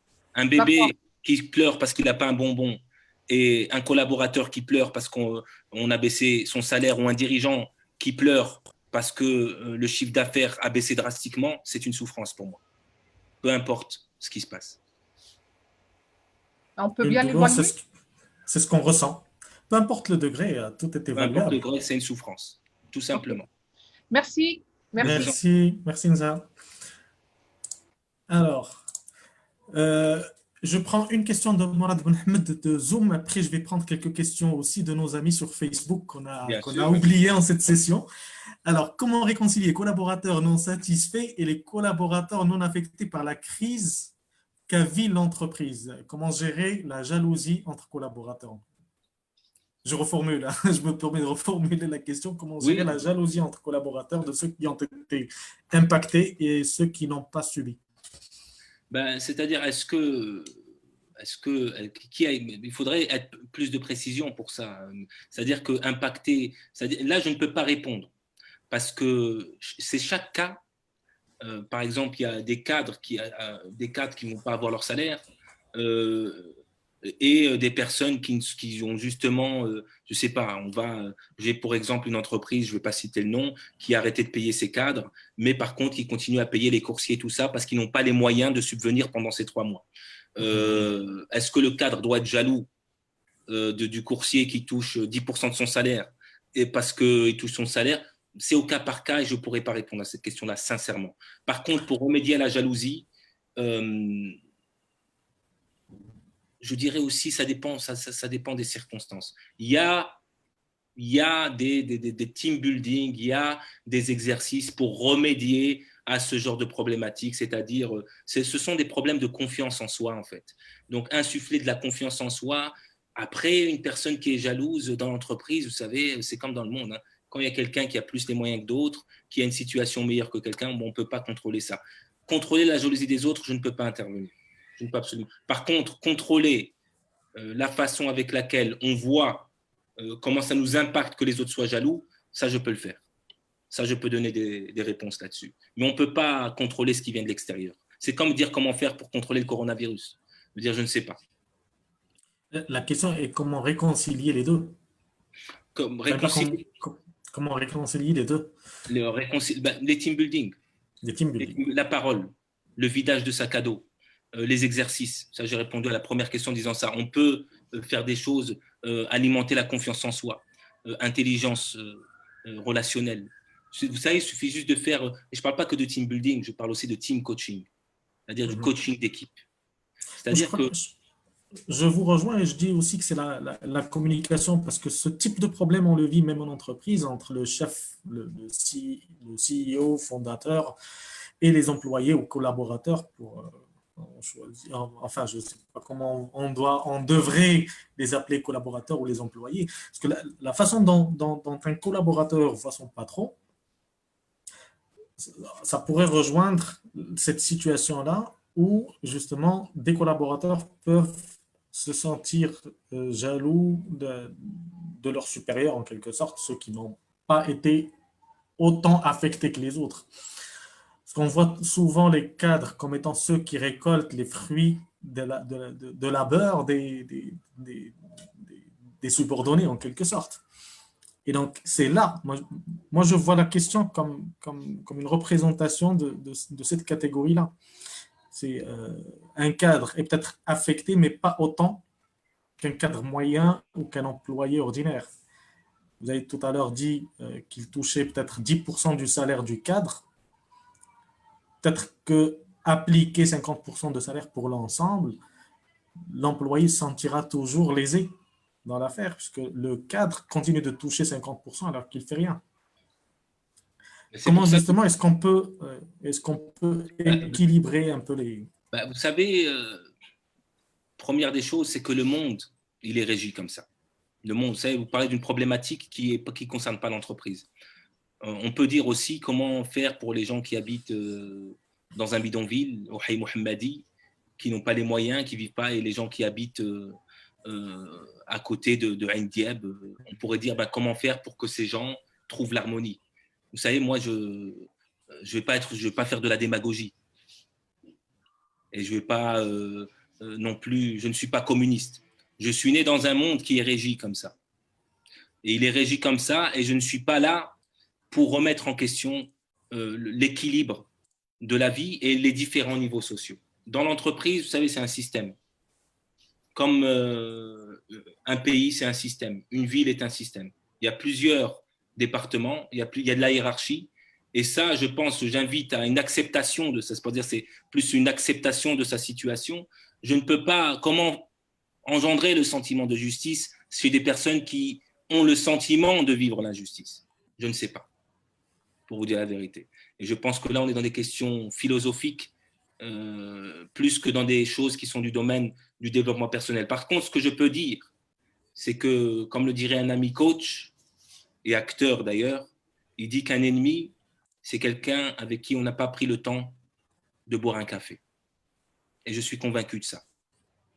Que les team coaching, que les séances de vidage de sac à dos, que quand on connaît la personne vraiment, on développe quelque chose qui nous sort. Vous savez, la jalousie, c'est un inconfort. On n'est pas bien avec soi-même. C'est parce qu'on on se dit, tiens, mais en fait, on se rend compte que, vous savez, la vie, elle est juste. Hein. Elle est très, très juste. La dernière fois, j'étais en train de... Il y a des ouvriers qui m'ont invité. Allez, on va raconter une petite histoire pendant 2 minutes, même si on est pressé par le temps. Ce sont des petites choses. C'est-à-dire, il y a des ouvriers qui m'ont invité à manger. C'est ça qui est génial au Maroc. Je dis non, non, merci. Il me disait, je dis, ok, je vais prendre le pain, on ramasse et tout. Et il y a un type qui nous regarde avec un regard, qui a une certaine voiture, qui a une certaine aisance, qui est bien habillé, qui a une belle montre. Et il nous regarde avec un regard. À un moment donné, je lui dis, viens te joindre à nous. Allez, il a fait que je viens te joindre à nous. Pourquoi tu nous regardes comme ça? Il m'a dit, ah, mon fils, si tu savais. Je lui dis, qu'est-ce qui se passe? Il me dit, j'ai un estomac en plastique. Je ne peux plus manger comme vous êtes en train de manger maintenant. Si seulement je pouvais manger comme vous le faites maintenant, je vous donnerais toute ma fortune. Donc peut-être qu'il faut revoir les façons de voir les choses. Et à ce moment-là, quand je l'ai vu, j'ai dit Alhamdoulilah. Pas Alhamdoulilah parce que je suis en bonne santé. Alhamdoulilah que cette personne m'a fait comprendre quelque chose de génial. Que le bonheur ne se résume pas à une belle voiture et à un compte en banque bien fourni. Le bonheur, c'est dans la tête. Et je pense que pour résoudre ce problème et répondre à la question, c'est qu'il faut greffer du bien-être et du bonheur dans l'entreprise. Qu'on soit une simple femme de ménage ou un dirigeant. Nous sommes tous égaux. Et le principe d'égalité face au bonheur, à la santé, à la liberté, ça, on est tous égaux face. Regardez ce virus. Est-ce qu'il est en train de prendre le riche et pas le pauvre, ou en train de prendre le pauvre et pas le riche? Absolument pas.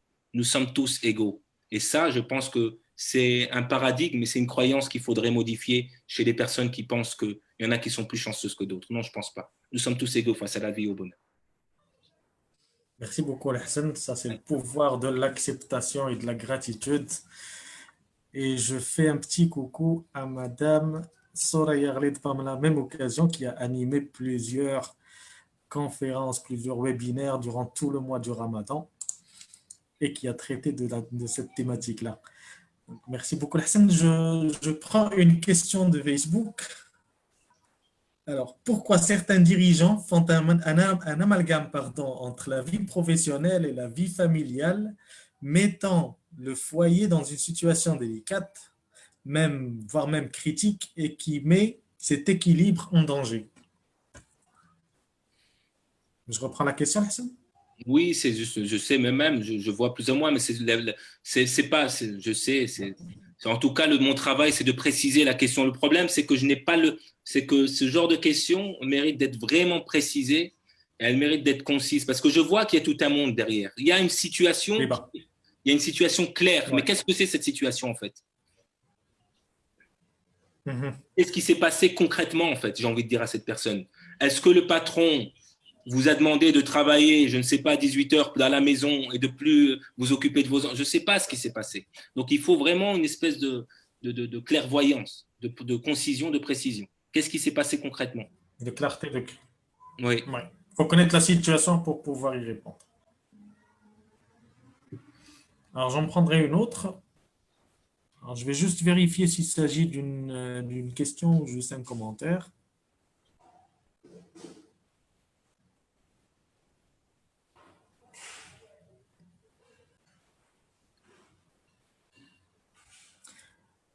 Une question de Fida Nouri, une société qui n'a pas de valeur avant la crise, va-t-elle vivre cette période de changement difficilement? Est-ce que ça a bugué un petit peu? Oui. Alors, est-ce qu'une société qui n'a pas de valeur avant la crise, c'est-à-dire qui n'ont pas de valeur écrite de la société, qui n'avaient pas de valeur avant la crise, est-ce qu'elle va vivre cette période de changement difficilement? Moi, je ne suis pas un marabout, mais je vais dire quelque chose. Je vais dire quelque chose en tout cas. Je peux dire que c'est peut-être l'occasion de mettre en place ces valeurs. C'est l'occasion ou jamais de le faire. Parce que c'est le moment de redonner, d'insuffler les valeurs, la culture de l'entreprise, donner envie aux employés et de leur dire, ben voilà, on va se servir de cette occasion pour mieux rebondir, pour avancer, pour construire l'esprit d'équipe, la motivation, et Inch'Allah, avec le travail d'abord, l'aide de Dieu après, on va cartonner. Je ne crois pas qu'il y ait de sociétés sans valeur, c'est juste peut-être qu'elles ne sont pas exprimées, elles ne sont pas établies, parce qu'une valeur, c'est une ossature, une entreprise ne peut pas exister sans qu'il y ait vraiment un squelette derrière. Oui, mais le problème, c'est que ce sont les noms. Vous voyez le problème qu'on a depuis tout à l'heure, c'est un problème de clarté. Et la clarté, c'est le pouvoir. Ouais. Et moi, mon métier, c'est de rendre les choses claires. Si vous n'avez pas... D'ailleurs, je ne recommande pas qu'en entreprise, je recommande les familles de prendre les enfants autour de la table parce qu'il y a des valeurs dans la famille, mais on n'en a jamais parlé. Et de leur dire, à votre avis, c'est quoi nos valeurs? C'est quoi notre culture? C'est quoi la devise de la famille? Qu'est-ce qui nous caractérise? Et vous allez voir que en verbalisant, et peut-être en les écrivant, et peut-être en les accrochant sur les murs, que le comportement va s'améliorer. Alors, justement, j'ai une question sur le même sujet de Leïla Taoussi. Et comment, à votre avis, l'entreprise doit installer un système de valeurs partagées? En prenant en intelligence collective. Les employés ont déjà conscience vous savez, il y a ce qu'on appelle un imago. Oui. En rentrant dans l'entreprise, il y a une entité. Salut jeune fille. Donc il y a ce voilà, c'est exactement. Le perso a pris sur le pro et on doit l'accepter, on doit l'embrasser. Et il y a des valeurs malgré nous. Lorsqu'on est d'accord, on rencontre, il y a le dirigeant qui est là, qui a certaines valeurs, qui représente par ses faits, ses gestes, par sa manière de manager, par sa façon de se comporter avec les collaborateurs, avec les clients. On entreaperçoit ces choses-là. Mais quand on fait une intelligence collective, on met, c'est-à-dire en scène, les personnes, les soldats, les lieutenants, avec le dirigeant, et on dit, ben voilà, à votre ben déjà, il faudrait d'abord que le dirigeant connaisse ses propres valeurs. Oui. Et à la lumière d'un travail de team coaching,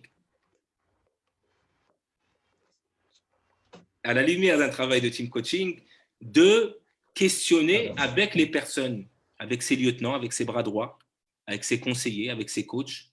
Justement, c'est ce travail qu'on fait ça prend parfois 2 jours, ça prend parfois 3 jours, pour trouver les valeurs du dirigeant, des proches collaborateurs, c'est-à-dire la première ligne, qui vont ensuite transmettre ces valeurs aux autres collaborateurs. Donc ça commence d'en haut, en bas, et de bas, après ça remonte en haut, et de façon horizontale. Mais quand on a les valeurs accrochées derrière son mur, et qu'il y a un collaborateur qui vient en criant, et qu'on se retourne et qu'on dit « Hey, c'est Mohamed, la bienveillance, ça fait partie de mes valeurs. » Ça le calme tout de suite. Tout simplement. C'est clair.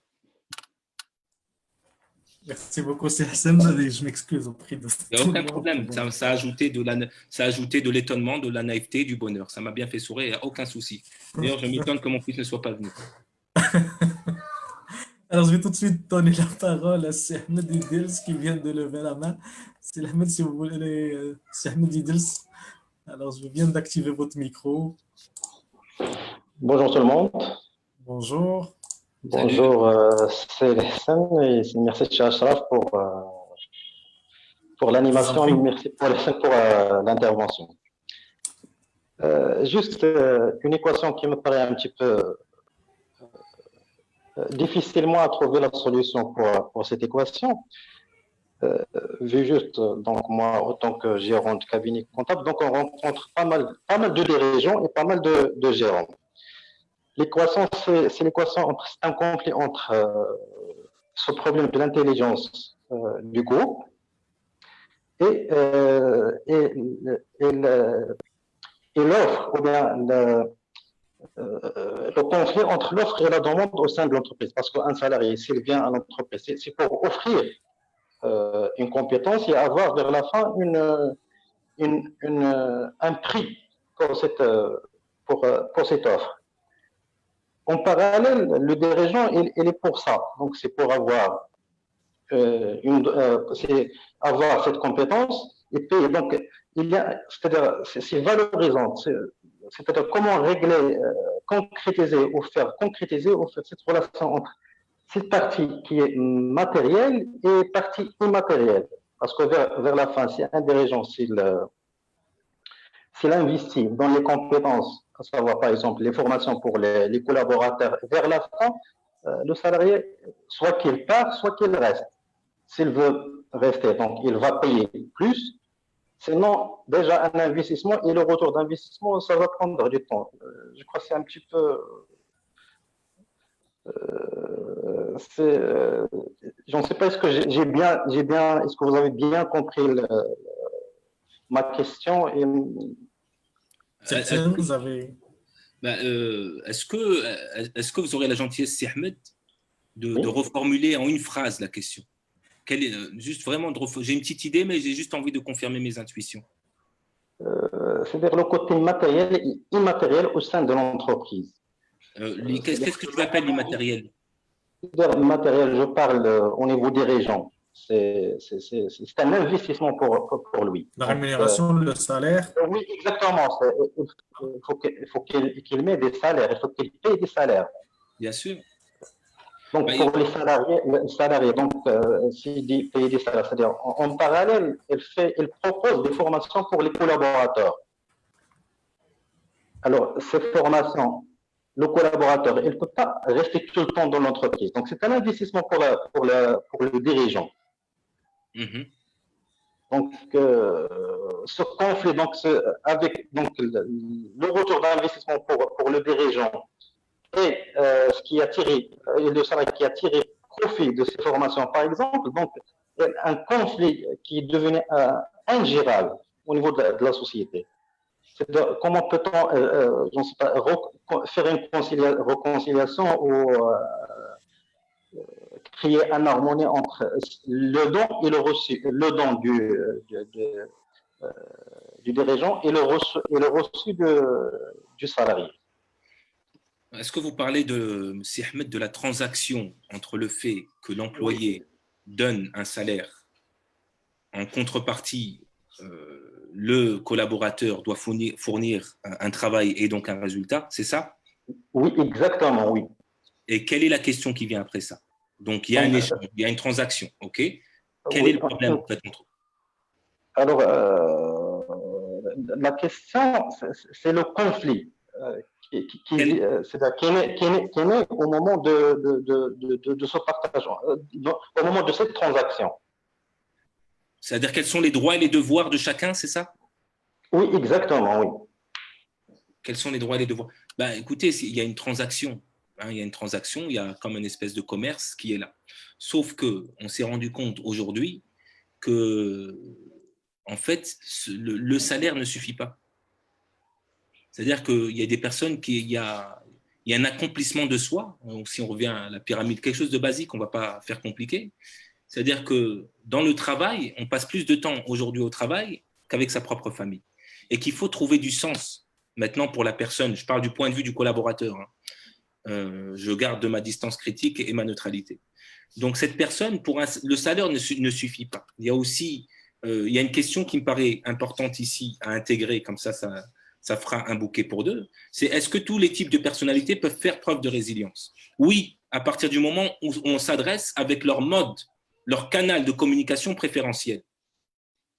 Si on s'adresse avec le canal, le mode de communication préférentielle, on va obtenir du collaborateur, il va comprendre déjà le message et on va obtenir pas ce qu'on veut de lui, ça paraît un petit peu, c'est pas de la manipulation, mais il va mieux entendre le message, le comprendre et être plus apte à le synthétiser en action. D'accord? Il y a aussi quelque chose, il y a la transaction, oui, mais il y a un signe de reconnaissance. Quelqu'un qui a un salaire et qui n'a pas de signe de reconnaissance est quelqu'un qui peut saboter le travail, par exemple. S'il n'a pas un signe de reconnaissance adéquat avec son type de personnalité, il ne va pas être satisfait et il peut saboter le travail. Donc la question qu'il faut poser pour répondre à ta question, Sidi Ahmed, c'est est-ce que tout est mis en œuvre pour que la communication dans l'enceinte de l'entreprise soit faite dans les conditions les meilleures? Est-ce que le dirigeant a tous les outils pour choisir le style de management adéquat avec, pas le groupe, avec chaque personne? Si par exemple, je donne l'exemple du speech, si je fais un speech en pensant que les autres sont un prolongement de moi-même, je vais parler qu'Al-Hassan. Mais si je prends en considération les empathiques, les travaillomanes, c'est-à-dire factuels, les empathiques, je vais parler avec les émotions. Les rêveurs, je vais parler avec un rêve, une vision. Les persévérants, je vais parler avec les opinions. Les rebelles, je vais mettre un peu d'humour. Si je ne teinte pas mon discours qui s'adresse à toutes les différences, dans ces cas-là, on ne va pas entendre mon message. Et le salaire ne suffira pas pour obtenir justement un signe de reconnaissance et pour que la personne se sente investie dans l'entreprise et qu'elle sente qu'elle fasse partie d'un tout. Parce que le challenge pour le dirigeant, ce n'est pas de donner un salaire à quelqu'un et qu'il fasse le travail, c'est que chaque collaborateur sente qu'il est en train de défendre un projet plus grand que lui. Pardonnez-moi, que lui. Et je vais donner ici un dernier exemple parce que ça me semble très important. Vous savez, j'ai vu un reportage sur les personnes qui faisaient le trou entre le Calais et Londres et Douvres, la Manche. Vous savez, ce fameux tunnel sous la Manche, qui est quand même révolutionnaire. Et les employés, vous savez de quoi ils disaient? Ils ne disaient pas « nous sommes payés ». Et c'est là où la culture d'entreprise et les valeurs, c'est énorme. Nous sommes payés pour trouver un trou. Ils disaient « nous sommes en train de changer l'histoire ». Vous voyez la différence? Vous voyez la différence entre la problématique qu'on entend là et un simple ouvrier qui est en train de trouer là comme ça au marteau, piqueur ou avec une machine sophistiquée, il est en train de dire « je suis en train de changer l'histoire ». Je vais vous raconter l'histoire de mon père. Et ça, c'est très important parce que ça va répondre à beaucoup de questions. Mon père, il était au Maroc, il touchait, je pense, à l'époque à Marrakech, 30 dirhams par semaine. Il était maçon, il a été maçon depuis l'âge de 7 ans. Et il a vu mon père travailler avec une technique qu'il n'a jamais vue. Une technique, mon père était maçon, avant de devenir dirigeant lui-même par la suite. Et il a vu, il est parti voir, il y avait 3 personnes qui travaillaient, et il disait, il y en a un, il a dit qu'est-ce que tu fais? Il lui a dit, je suis en train de construire un mur. D'accord? Le deuxième, il lui a dit, toi, qu'est-ce que tu fais? Il lui a dit, je suis en train de mélanger du ciment. Et il est parti voir mon père, il lui a dit, toi, qu'est-ce que tu fais? Il lui a dit, avec un grand sourire, je suis en train de construire une mosquée. Il était payé pour ça. Mais il y avait son cœur qui était là-dedans. Parce qu'il avait des valeurs qui rejoignaient son travail. Vous savez ce qu'il a fait, ce Français? Il a pris mon père, il l'a amené en France. C'est devenu son ouvrier et après, c'est devenu son collaborateur. Et jusqu'à maintenant, il se donne des nouvelles. Donc, moi, je dis ça pourquoi? C'est qu'il ne faut pas réduire le travail seulement à une transaction. C'est qu'il faut redonner du plaisir, de l'amour, des valeurs, des croyances. Et il faut remettre peut-être ce hadith qu'on entend à longueur de journée mais qu'on ne comprend pas. I'malu fasayara Allahu amalakum wa rasulahu wal mu'minun. À un moment donné, il faut savoir, mais on vient d'où nous là maintenant? D'où on vient? Quelle est notre culture? La valeur du travail, elle est intrinsèquement inscrite dans notre ADN. Et nous en sommes arrivés à je ne viens pas. Donc ça veut dire qu'il y a un problème de communication, il y a un problème de valeur, il y a un problème de croyance. Oui, c'est du Coran, désolé. Merci mais je suis un homme et je commets des erreurs. Et tout ça pour dire que, mais où est passé notre amour, notre générosité, notre bienveillance, notre gratitude, notre résilience? Regardez, cette résilience, c'est écrit, excusez-moi, j'ai tendance à je suis laïque, à être neutre, mais je vais en profiter d'être au Maroc. Quand je suis en France, on me dit d'être neutre. Je suis au Maroc, ben, je ne vais pas l'être du tout. D'accord? Je ne m'adresse pas à Rachid et à François, je m'adresse aux Marocains, aux dirigeants marocains. C'est cette chose qui dit mais c'est de la résilience pure et dure. C'est de la résilience pure et dure. Pure et dure. Mais on s'est évadé un petit peu de nos valeurs intrinsèques et essentielles. Pardonnez-moi de m'être emporté un petit peu, mais je parle toujours avec passion. Est-ce qu'il y a une autre question, s'il vous plaît? Merci beaucoup, c'est Hassan. Alors, j'en ai 2 et j'ai moins de 5 minutes, donc je vais faire vite. Il y a Franck Lemoine qui dit « Face à des réactions au sein de l'entreprise très diverses dans cette crise, certains collaborateurs ont pu avoir des comportements vertueux ou exemplaires et d'autres ont fait l'autruche et n'ont pas fait preuve d'efforts particuliers, voire ont pu profiter de la situation de manière égoïste. Comment s'adresser à eux ensemble dans un même discours et de bienveillance alors que l'on a effectivement envie de remercier les uns et de blâmer les autres? C'est tout l'art de la communication et du speech. C'est comment ne pas faire culpabiliser celles et ceux qui n'ont rien fait, tout en congratulant celles et ceux qui se sont donnés à la tâche. C'est aussi, vous savez, ce confinement, ce virus, il a mis en exergue beaucoup de choses. Là, on sait sur qui on peut compter. Mais le challenge, j'ai envie de dire, ce n'est pas de stigmatiser celles et ceux qui n'ont rien fait. Le challenge, c'est de transformer ces personnes en personnes motivées qui vont œuvrer de manière, de la même façon que celles et ceux qui se sont donnés cœurs et âme.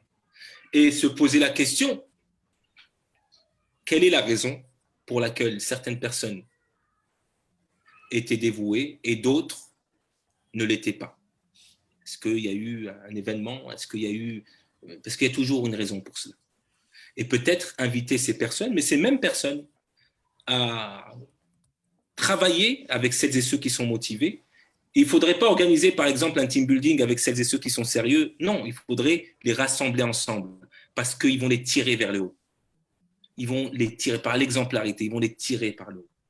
Et si on a les valeurs, si on a la culture de l'entreprise, et s'ils se rendent compte que le travail et que le plaisir au travail, le bien-être au travail est quelque chose de primordial, et profiter, comme je l'ai dit, de cet élan où les gens, on a besoin d'être en contact. Il faut remettre ça dans l'entreprise. On passe plus de temps au travail qu'à la maison. Il faut que l'entreprise soit un lieu où on se sent bien et on se démène. Ça ne veut pas dire qu'il n'y aura pas de stress. Ça ne veut pas dire qu'il n'y aura pas de travail. Ça ne veut pas dire qu'il n'y aura pas des doutes et des incertitudes. Oui, il y en aura. Mais on va préparer les gens à se dire, tout ça, on va le vivre ensemble et on va avancer ensemble. Il faut solidifier, il faut créer la solidarité entre eux. Il faut vraiment que l'entreprise, que les personnes soient un cœur de soliste, tout simplement, et renforcer la cohésion d'équipe et l'esprit aussi d'équipe. J'espère que ça répond, Monsieur Lemoine, à la question. Merci beaucoup, Sir Hassan. Alors, une dernière question de Karim Redouane de Facebook. Sur le plan opérationnel, avec le train de vie quotidien au sein de l'entreprise, ce n'est pas toujours évident d'avoir ce niveau de conscience. Comment faire pour instaurer une démarche de manière continue? Je vais le dire, je vais faire la promo du consulting, du coaching. Mais il faut dire déjà, il faut avoir l'état d'esprit, il faut avoir le mindset. Oui. Il faut avoir le mindset. Il faut, quand on ne sait pas comment faire, vous savez, il faut se faire accompagner. Ouais. Le roi Nasrallah, il a des conseillers. Les meilleurs sportifs ont des conseillers. Les acteurs que j'ai coachés aussi ont des conseillers. Ils ont des managers. Donc, Hassan II, Allah yarhamou, il a dit, l'homme sage est celui qui demande des conseils. D'accord? Donc, il faut sortir de son complexe de supériorité, peut-être, et à aucun jugement de valeur, et se dire, comme Socrate, tout ce que je sais, c'est que je ne sais rien, et prendre une personne qui a une distance critique, que ce ne soit pas sa femme, je vais faire une petite blague, sa maîtresse ou son amant, et qui a une distance, et pour dire, voilà ce qui se passe dans l'entreprise, en fait. Et qu'est-ce qui se passerait si vous décidez, si vous faisiez autrement, en fait? Qu'est-ce qui se passerait si on prenait cette distance critique? Qu'est-ce qui se passerait si on renforçait l'intelligence émotionnelle? Si on faisait un petit team building pour renforcer... Mais ce n'est pas un team building, je ne vous parle pas de... On fait un escape game et on boit un thé à la menthe. Au moment où on va au resto et salam alaikum, je ne parle pas de ça. Non. Je parle, à un moment, on va réfléchir ensemble. Et on va se dire quels sont nos problèmes et quelles sont les solutions qu'on va apporter. Quelles sont nos solutions? Mais d'eux-mêmes, par eux-mêmes, ce n'est pas le coach qui va apporter les solutions, c'est eux-mêmes. Mais le coach, il va veiller, le consultant, au bien déroulé, à la sérénité de ce qui se passe pour les mener vers la bonne voie. C'est en ça que les guides existent depuis le début de l'humanité. Nous ne sommes que des guides. On ne sait rien, mais par contre, on a la distance critique pour pointer là où ça ne va pas, faire ressortir les ressources, les potentialités des personnes et permettre aux entreprises, aux individus, de mener une vie à la hauteur de leurs exigences. Il y a des secrets, il y a des méthodes, Et le dirigeant ne peut pas s'improviser coach. Le manager ne peut pas être coach. Le DRH ne peut pas faire sous prétexte qu'il a fait une formation. Il y a des gens, c'est leur job de venir, de leur dire, voilà, bam, bam, il y a des solutions. Il y a 15 jours dans lesquels on va faire de l'intelligence collective, mais tout cela dans un esprit d'autonomie, pas de dépendance. Le coach, il est là pour rendre l'entreprise indépendante. Il n'est pas là pour pérenniser et rester tout. Non, il vient pendant quelques temps et il leur dit voilà la direction à prendre et il les laisse se débrouiller. Généralement, ça se passe très bien, puisqu'il n'y a qu'à taper sur Google pour voir que le retour sur investissement, lorsqu'on se fait accompagner, il est énormissime. Il est énormissime. Donc Merci voilà beaucoup. ce qu'il faut faire. Merci beaucoup, Hassan. Merci Avec pour ton plaisir. intervention. Je viens de lancer un sondage pour les gens qui nous suivent depuis Zoom. Je vous prie d'y répondre. Cela nous permettra d'évaluer non pas la prestation de M. Hassan, mais des efforts qui ont été faits derrière par toute l'équipe de la commission formation et accompagnement. Donc, je vous invite à y répondre pour nous motiver, nous pousser à faire encore plus et davantage pour les jours à venir. Pour toutes les personnes qui nous suivent sur Facebook, vu qu'on ne peut pas partager un sondage directement avec vous, ce sont vos likes et vos partages, vos réactions et vos commentaires qui nous réchauffent le cœur et qui nous encouragent. Et je vous invite à le faire là tout de suite. Alors, je vois 100 likes. Je vais voir... non pas, on n'appelle pas ça amélioration, mais je vais voir combien on va en avoir d'ici la fin de ce webinaire. En tous les cas, c'est Hassan Rzougi, pardon. Pas de problème. Un dernier mot avant la clôture. Écoutez, j'ai commencé avec une histoire de pilote et je vais finir avec une histoire, je veux dire une devise de pilote. Et ils disent il n'y a pas de bons pilotes, il n'y a que des pilotes d'expérience. Et je dirais, il n'y a pas de bons dirigeants, il n'y a que des dirigeants d'expérience. Puisse la rigueur et l'expérience faire en sorte que les dirigeants d'aujourd'hui qui vivent une zone de turbulence, pour rester dans l'aviation et dans le ciel et les zones de turbulence, faire en sorte de porter le flambeau de la dignité du dirigeant et le bien-être dans l'entreprise, des collaborateurs et des dirigeants par la sorte, un peu plus loin. Et je nous souhaite, en cette période particulière, beaucoup de sérénité, beaucoup de bonheur et surtout une petite distance critique pour dire que finalement, on est un petit peu éprouvé, mais c'est pas si mal que ça. C'est pour mieux rebondir, Inch'Allah.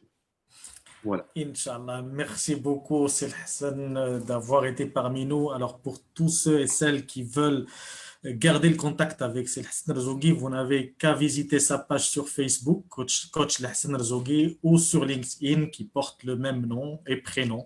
Donc, c'est très facile, il est très joignable, facile à rejoindre. Donc, n'hésitez pas. Sil Hassan, on était vraiment honoré de te recevoir parmi nous aujourd'hui. On aimerait vous voir très prochainement pour traiter d'autres thématiques, si vous avez bien le temps. Avec plaisir. Merci beaucoup. Je vous remercie au nom du Club des dirigeants d'avoir été parmi nous jusqu'à la fin. Je vous remercie de vos encouragements toutes et tous et je vous dis à très bientôt, puisque dans 10 minutes va commencer une autre intervention. Let's speak English, let's speak business English. Oui, et ça va être à 18h avec Monsieur Mohamed Ben Shkaroun. Donc, restez avec nous et prenez soin de vous. À la prochaine. Merci Ashraf, merci. Cher ami, ce fut un plaisir. Merci Driss et merci toutes les personnes qui contribuent. C'est Driss est parmi nous s'il souhaite dire un petit mot.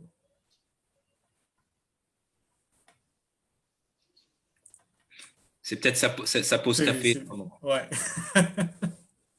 Allô, bonjour. Oui, effectivement, bonjour. je suis là. Ça va, vous allez bien? Merci, cher ami Hassan, pour votre intervention. C'était vraiment très riche et très intéressant. Merci aussi d'avoir accepté notre invitation de contribuer au sein du club des dirigeants. Et j'espère vous voir aussi très, très bientôt pour un autre webinaire pour contribuer votre savoir-faire avec les membres du club et aussi les followers du club des dirigeants sur les réseaux sociaux. Et un grand merci aussi à Alaoui pour ses efforts pour son implication et sa présence. Elle répond toujours là pour animer. Et voilà. Et aussi, j'adresse mes remerciements à tout l'auditoire. Ça n'a pas manqué, ça n'a pas raté. Voilà, il est là. Donc, à tous les participants qui nous suivent de loin ou de près sur les réseaux sociaux, sur Zoom, ainsi de suite. Je vous dis à très très vite, à très très bientôt pour d'autres webinaires. Soit aujourd'hui, il y aura tout de suite un autre webinaire avec M. Mohamed Ben Chakroun sur Let's Speak English. Et après, à 20h, il y aura aussi un autre webinaire comment prendre la décision par les chefs d'entreprise avec M. Zohir Oussama. Je vous dis à très très vite et à très bientôt. Merci encore une fois, chers amis. Merci beaucoup, cher président. Merci, Sharaf, vraiment. Merci à toi, cher ami. Top. Merci à toi. On reste en contact. À très bientôt, Inch'Allah. Donc, à tout de suite, les amis, 18h avec Mohamed Ben Chakroun et Business English.